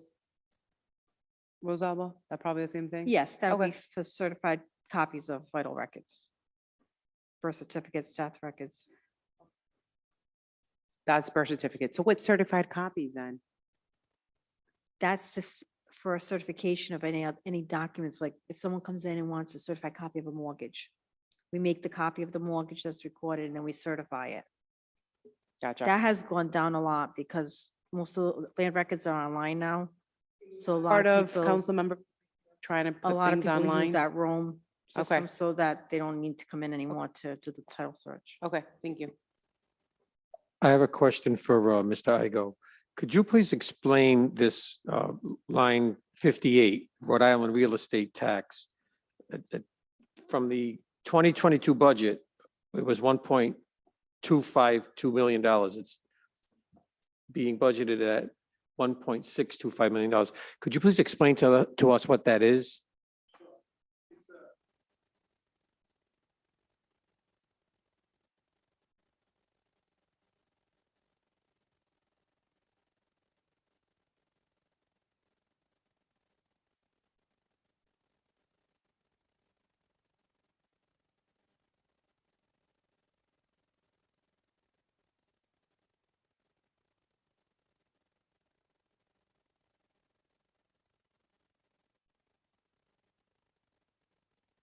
So there's a revenue.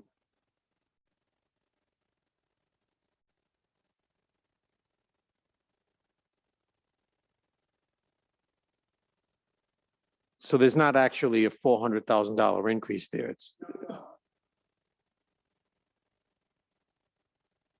So that's the monies that come from when you close on a house, it's like 1.5% or whatever it is. That's that money there. Okay.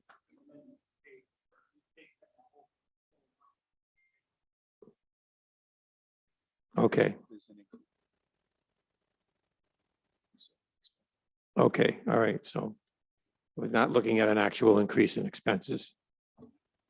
Okay, thank you. Councilwoman Jermaine. Thank you, Council. It's really at the first line, 51100. Councilwoman Jermaine, use your microphone, please. Oh, okay. 51100 salary schedule. We know we don't have a clerk for a couple of times right now. So is that for the 2023, is that the salary for the clerk is included, or can we have a little explanation? What line was that?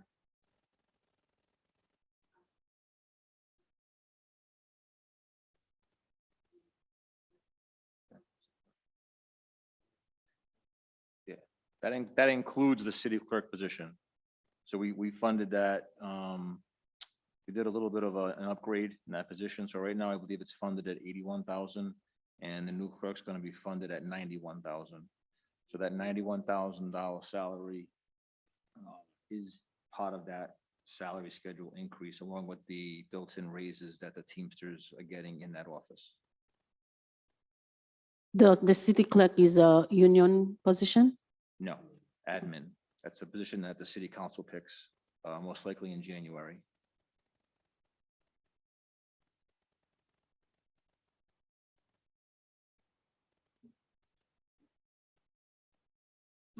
Councilwoman Marino. Thank you.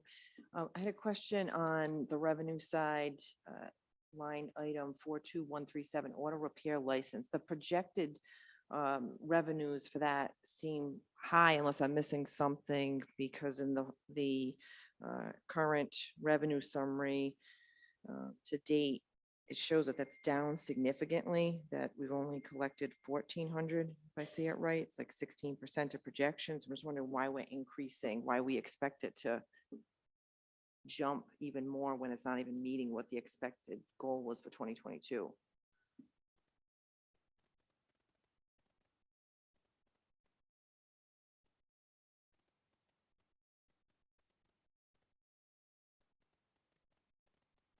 Councilwoman, what line was that again? I'm sorry.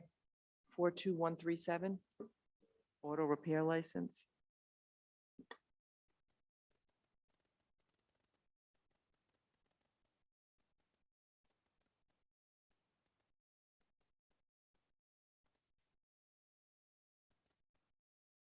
I mean, the explanation that I was given was that it was based on historical.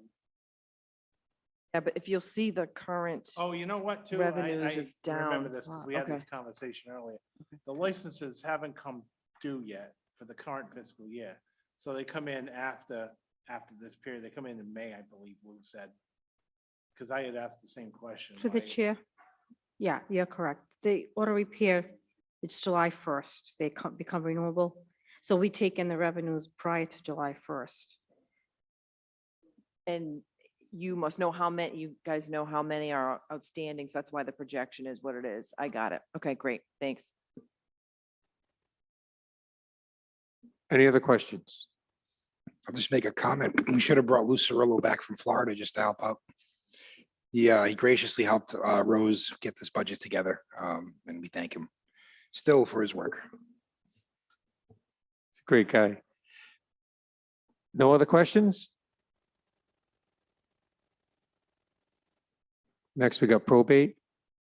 Page.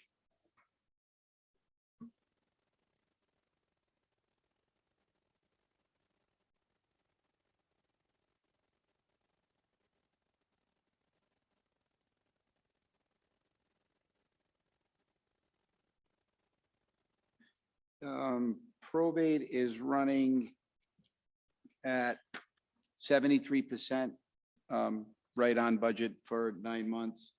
And the proposed budget has a slight increase of $300 in departmental expenses.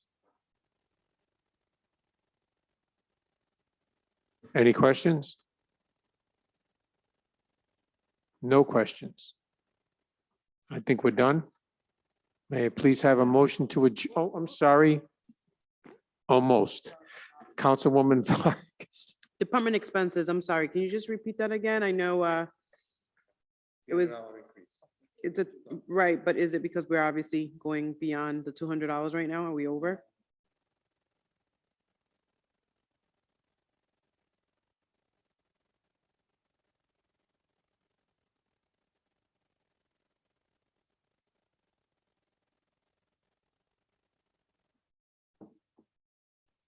So, thank you.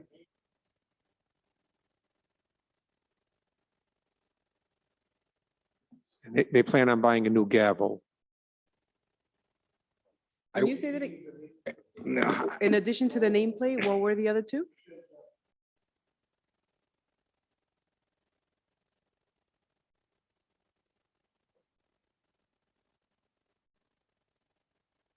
There hasn't been any expenses though on that line. All right, thank you. and actually, just want to give a shout out to Tom, who's helped out probate a little bit with Thank you, Tom. the video streaming. Awesome. Okay. Well, we got one night in the books. We're coming back tomorrow. Motion to adjourn. All those in favor? Hi. Good night, everybody.